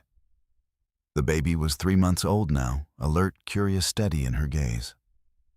Lauren shifted her gently and stepped back toward the rocking chair. The house no longer felt like a stage. It felt lived in. Margaret had visited twice since the final hearing. Both visits were scheduled, structured, documented on the shared custody calendar. The first had been tentative, the second quieter. There were no references to legacy, no remarks about provision or dependence. Margaret held her granddaughter carefully, as though aware that even tone carried weight now. Control had been replaced with caution. It was not warmth, but it was safe. Lauren did not mistake compliance for transformation. She simply acknowledged the boundary holding. The fiduciary oversight process had continued without further escalation. Independent trustees now reviewed large distributions before approval. Advisory contracts required itemized documentation. Rivercrest Advisory Group had dissolved quietly. Repayment installments moved automatically from designated accounts back into the trust corpus. No headlines appeared. No public scandal erupted. Reputation remained intact, slightly muted, but intact. Lauren had not pursued public exposure. She had pursued structural correction, and structural correction had been enough. John stood in the kitchen one evening watching Lauren sterilize bottles with quiet efficiency. "I've been thinking," he said. She glanced at him briefly. "That can be productive," she replied. A faint smile touched his mouth. "I relied on assumption," he said. "About Mom, about you." Lauren capped a bottle and set it aside. "Assumption is comfortable," she said, "until it isn't." He nodded slowly. "I should have intervened." "At the shower?" she asked. "Yes." She met his eyes. "Yes." The acknowledgement did not wound. It clarified. He stepped closer. "I won't hesitate again." Lauren considered that. "See that you don't," she replied gently. At Halpern Weiss and Klein Lauren resumed a more visible role. She spoke at a small industry panel on governance and risk mitigation, not about her personal life, but about corporate oversight structures. Her comments were measured. Documentation, she said during the discussion, is not distrust. It is clarity. Clarity protects relationships by defining expectations. The audience listened carefully. Her words applied to more than corporate transactions. But she did not say that aloud. One afternoon, months after the snow had melted and spring edged back into the city, Lauren received an envelope in the mail. Margaret's handwriting again. Lauren opened it at the kitchen island. Inside was a single sheet. "I am stepping back from board leadership permanently," the letter read. "The past months have clarified limits I failed to recognize." There was no apology this time, no defense, just acknowledgement. Lauren folded the letter and placed it in the file cabinet alongside the earlier one. Not as proof of victory, as proof of sequence. The nursery changed with the seasons. The crib lowered as the baby grew stronger. A mobile spun gently above soft blankets. Books lined the shelf, stories chosen deliberately, each one about courage that did not shout. One evening, Lauren stood alone in the hallway beneath the oil portraits.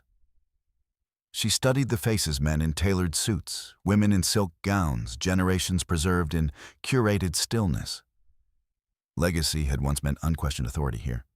Now it meant something different. Responsibility, constraint, choice.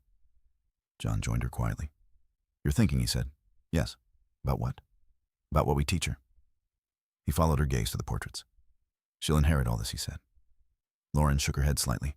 "She'll inherit structure," she corrected. He looked at her. "Structure can change." "Yes," she said. "That's the point." Margaret arrived for a scheduled visit that weekend. She entered without commentary, removed her gloves neatly, and washed her hands without being asked. Small gestures, measured. When the baby reached toward her unexpectedly, Margaret's composure softened just slightly. Lauren observed. She did not intervene. Trust was not blind. It was supervised. After 45 minutes, Margaret stood. "I will see you next Sunday," she said. Lauren nodded. "Yes." Margaret hesitated at the doorway. "I was wrong," she said quietly. "Not about finances, not about boards, but about the slap." Lauren held her gaze. "Yes," she replied. There was no embrace, no theatrical reconciliation. Just truth acknowledged without embellishment. Margaret left. The door closed softly. Later that evening, John stood beside Lauren in the nursery. "I don't think she understands you fully," he said. Lauren adjusted the baby's blanket.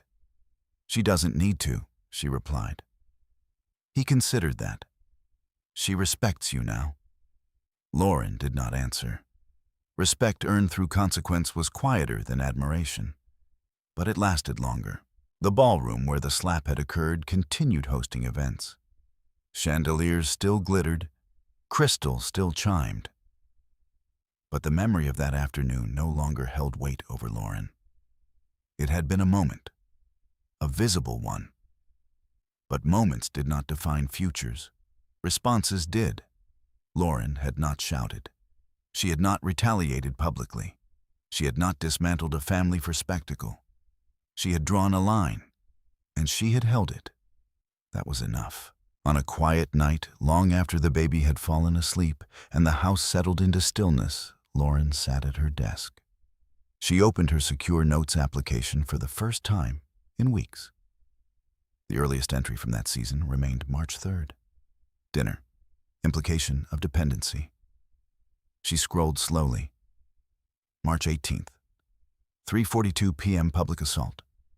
Then further down, settlement signed. Custody entered. Trust restructured. She closed the app. There would be no new entries. Not because vigilance had ended, but because balance had been restored. Lauren turned off the desk lamp and walked toward the nursery one last time before bed. Her daughter slept peacefully. Outside, Chicago moved quietly beneath city lights. Inside the house no longer felt like performance. It felt deliberate. The slap had been intended to diminish. Instead, it revealed. And revelation, when met with calm procedure, had reshaped everything. Lauren did not feel triumphant. She felt steady, and steadiness, she knew, would teach her daughter more than any raised voice ever could. If you've stayed with this story to the end, you understand that strength doesn't always announce itself. Sometimes it documents. Sometimes it waits. Sometimes it refuses to answer humiliation with humiliation. Dignity is quiet, but it is not passive. If this story resonated with you, you're welcome to share where you're watching from and what time it is in your part of the world. It's always grounding to remember how many different places witness the same idea that boundaries matter. And if you value stories where justice unfolds through patience rather than spectacle, you can subscribe. Not for noise, but for clarity. Some consequences don't need volume. They just need record.